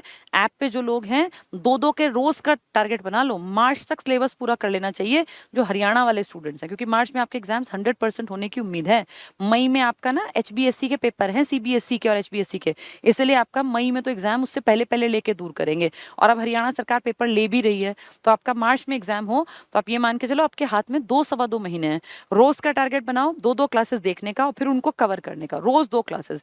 टाइम देना पड़ेगा, यहाँ मेरे बार बार पढ़ाने से नहीं आएंगी चीजें। मैंने एक बार पढ़ा दिया, ऐसा ही दूसरी बार पढ़ाऊंगी, उससे ज्यादा बेहतर है एक बार सुन लिया, पढ़ लिया, अब सेल्फ से पढ़ो, अब किताब उठाओ। अब ये नजीब, ये जवाहर सिंह, ये जितने भी हैं, सिख राज, सब पढ़ने से याद होते हैं, बार बार पढ़ने से। किताब उठाओ, मेन चीजों को अंडरलाइन करो, फिर 4-4, 5-5 बार दिन में, रात में, फिर दिन में, रात में, 3-4 दिन देखो, फिर देखना आगे से आगे तुम्हें याद होगा कि पटियाला से कौन अटैक कर रहा था, और ये जो है आयरलैंड से कौन आया था, इसने कहाँ टकसाल बनाई, क्या राजधानी बनाई, कितने गांव लूटे, पहली जागीर इसको कौन सी मिली, किसकी सेना में ये शामिल हुआ, किसका ये विश्वास पात्र बना। ये पढ़ पढ़ के याद होते हैं, ऐसे ही याद नहीं होते। ठीक है, चलिए, अब मेरी मम्मी कंपैरेटिवली ठीक है। अब कोई पूछ रहा है कि मम्मी कैसी है, तो कंपैरेटिवली ठीक है, उनकी सेहत में सुधार है, पर अभी टाइम लगेगा, क्योंकि कोरोना पेशेंट्स को ना 1-1.5-2 महीना मिलता ही मिलता है, मतलब आराम करने के लिए उनको जरूरत पड़ती है। ठीक है, फीमेल सुपरवाइजर की क्लास में मुझे कुछ नहीं कराना, मैंने सब करा दिया। CD कराया था, चाइल्ड डेवलपमेंट, उसकी क्लासेस जिसको पढ़ना है फीमेल सुपरवाइजर का, आंगनवाड़ी के लिए काम करना है, तो वो बच्चों वाला टॉपिक पढ़ लेना, उसमें मैंने सब कुछ पढ़ा रखा है। CD की जो क्लासेस है ना, मेरे ख्याल 37-38 क्लास है, उनमें से सिलेबस पूरा कवर हो जाएगा। कोई थ्योरी तो आनी नहीं, पर बच्चे के शरीर से जुड़ी बातें, मिड डे मील और ये सब चीजें पढ़नी चाहिए। हरियाणा जी के तुम्हारा चल ही रहा है, मेन हिस्सा मैंने बहुत सारा करा दिया। हिंदी जितनी HSSC में आएगी, अगर आउट ऑफ सिलेबस आई तो वो कहीं से पढ़ लो, वो नहीं आनी, जैसे इस बार साहित्य की आ गई। और अगर जनरल आएगी तो मैंने स्वर, संधि, समास, व्यंजन और बेसिक चीजें कराई रखी हैं तुम्हें, बाकी सारी चीजें तुम्हें पढ़ा रखी है, अब तुम्हें पढ़ना है। अब ये मत सोचो कि टीचर दोबारा दोबारा पढ़ाएंगे, टीचर तो एक बार पढ़ाएगा, वैसा ही तुम्हें बार बार पढ़ाएगा। अब तुम्हें खुद उस चीज को अपने दिमाग में रखना है। तभी मैं चाह रही थी कि आपका सिलेबस धीरे धीरे खत्म कराऊं। तो मेरा टारगेट तो वैसे मार्च तक का था, पर कुछ लोगों को ज्यादा ही जल्दी थी, और वो रोज फोन करते थे कि सिलेबस कब होगा, सिलेबस कब होगा। हो गया सिलेबस, जनवरी के एंड तक आपका सिलेबस पूरा हो जाएगा। हो सकता है उसके भी 4-6 दिन पहले ही निपट जाए। सिलेबस पूरा करना जरूरी नहीं होता, जरूरी होता है चीजों को समझ के दिमाग में बैठाना, क्योंकि पेपर पास सिलेबस पूरा करवाने से बिल्कुल नहीं होगा, तब होगा जब जितना पढ़ा है वो आपने समझा भी हो। ठीक है, चलिए, सिलेबस रिपीट बिल्कुल नहीं होगा। कोई पूछ रहा है? अच्छा, आज मैथ्स की क्लास नहीं है, मना कर रहे हैं सर, किसी मीटिंग में है। तो अपना जो है ना फीमेल सुपरवाइजर वाले जितना कराया इस ऐप पे ना, इतना ज्यादा। ऐप की एक पॉजिटिव बात जानते हो क्या है? कि हर टीचर आपके हाथ में है, आपके फोन के अंदर है। आप कोई भी टॉपिक उठा के देख लो। जो क्लास में पढ़ते हैं ना, उनके लिए टीचर हर टाइम अवेलेबल नहीं है। वो बैठे हैं, सुन रहे हैं, चले गए। अब उनके सामने जल विद्युत परियोजनाएं नहीं है, आपके ऐप में है। आपके ऐप में नदियों का टॉपिक है, सब कुछ दिया हुआ है, जहां अटको देख लो। लेकिन इसका एक नुकसान क्या है कि कंपटीशन फील नहीं होता। देखो, हर चीज के फायदे नुकसान होते हैं। क्लास का फायदा है कंपटीशन की फीलिंग रहती है, क्योंकि जब आप 500-600 बच्चों के बीच में बैठे होते हो और आप देख रहे हो यार धड़ाधड़ वहां वहां से आंसर दे रहे हैं बच्चे टीचर के पूछने पे, तो आपको लगता है मुझे भी पढ़ना चाहिए। थोड़ा सा फर्क रहता है। प्रतिस्पर्धा बहुत बहुत जरूरी होती है। ऐप पे कंपटीशन फील नहीं होता। लेकिन ऐप का फायदा ये है कि आपके आने जाने का टाइम बचता है, आपका किराया बचता है, आप कम टाइम में ज्यादा पढ़ पाते हैं। तो नुकसान क्या है? कंपटीशन फील नहीं होता, ये नहीं पता चलता कि तैयारी का लेवल दूसरों का कितना है। हर चीज के फायदे नुकसान हैं। अब सारी चीजें तो आप नहीं कर पाएंगे, तो वो आप डिसीजन ले सकते हैं कि भाई मेरे लिए क्या ठीक है क्या नहीं। ऐप पे ही हमारी एडवांस की क्लासेस भी चल रही हैं, वो पूरा हरियाणा पुलिस को टारगेट करके पढ़ाया जा रहा है। उसमें पढ़ लिया करो। अगर हरियाणा पुलिस टारगेट है ना, सुबह उसमें मैं रोज 2 क्लास, जैसे तुम्हारी 2 क्लास लेती हूँ, ऐसे वहां भी 2 क्लासेस हैं। वो पूरा फोकस है हरियाणा पुलिस में हमारे सिलेक्शन सबसे ज्यादा निकले, उसके लिए मेहनत कर रहे हैं। ऐप पे सब चीजें अवेलेबल हैं। अब आपको पढ़ना पड़ेगा, बिना पढ़े तो सिलेक्शन होना नहीं है। चाहे मैथ्स है, रीजनिंग है, इंग्लिश है, हिंदी है, जीके है, हरियाणा जीके, स्टैटिक जीके है, साइंस है, कुछ भी उठा के पढ़ लो। सब कुछ आपके फोन में टीचर बैठा पढ़ा रहा है। अब लेकिन पढ़ना पड़ेगा, ठीक है? चलिए, ये भैया जो पढ़ेगा उसकी तो क्लासेस हो ही जाएंगी। हाँ ठीक है, जिसको पढ़ना है। देखिए, हर चीज अपने आप में बेस्ट है, ऐसा नहीं है। ऐप भी अपने आप में बेस्ट है, क्लासरूम स्टडी अपने आप में बेस्ट है। सबके अपने फायदे नुकसान है। आप अपनी कंडीशन देखिए, क्या आपके लिए बेहतर है। सबकी परिस्थितियां एक जैसी नहीं होती ना। बहुत सारे लोगों के घर में हिसाब किताब नहीं होता बाहर जाने का, रोज कोई नहीं भेजेगा। बेटियां हैं तो लोग नहीं भेजते हैं। किसी के गाँव में साधन नहीं है, किसी के घर का साधन नहीं है, तो ऐसे लोगों के लिए ऐप बेस्ट है। लेकिन जो डेली आ सकते हैं, जो डेली पहुंच सकते हैं, जिनके पास साधन है, उनके लिए क्लासेस बेस्ट है। दोनों अपनी जगह फायदेमंद है। ऐप से भी बच्चे सिलेक्शन लेंगे और क्लास में भी बच्चे सिलेक्शन लेंगे। पढ़ना दोनों जगह पड़ेगा। ना ऐप पे बिना पढ़े सिलेक्शन होना, ना क्लास में बिना पढ़े। दोनों के अपने फायदे हैं। अब डिसीजन तुम्हें लेना है कि तुम्हारे लिए क्या बेस्ट है। बहुत सारे बच्चे ऐसे हैं जो ऐप पे भी हैं, क्लास में भी हैं। अब वो भी डिसीजन उनको लेना होता है कि मैं कौन सी क्लास ऐप से लूँ, कौन सी क्लास लाइव लूँ। ठीक है, चलिए, बहुत अच्छी बात है। सभी लोग जो है खूब पढ़ो। करंट अफेयर्स का टाइम मिलते ही जरूर करा दूंगी। अभी कितने करंट अफेयर्स के क्वेश्चन देखे तुमने? करंट अफेयर्स का कुछ भी खास नहीं आया इस बार। जो पेपर में आया वो बहुत ज्यादा करंट अफेयर्स नहीं आया। जो चीजें, जो पैटर्न है ना, उस सेट पैटर्न पे करंट अफेयर्स का जैसे ही खत्म होगा करा दूंगी। करंट अफेयर्स कोई बहुत बड़ी बला नहीं है, तुम अपने आप भी तैयार कर सकते हो। ठीक है, चलिए, आज के लिए इतना ही। Thank you, good night. खूब पढ़ा करो। टीचर्स तुम्हारे लिए मेहनत कर रहे हैं और तुम्हारी अपनी जिम्मेदारी है अपने लिए मेहनत करना। टीचर्स ने अपने हिस्से की मेहनत कर ली, अब ये अपने अपने हिस्से की मेहनत तुम्हें खुद करनी पड़ेगी। Thank you, good night.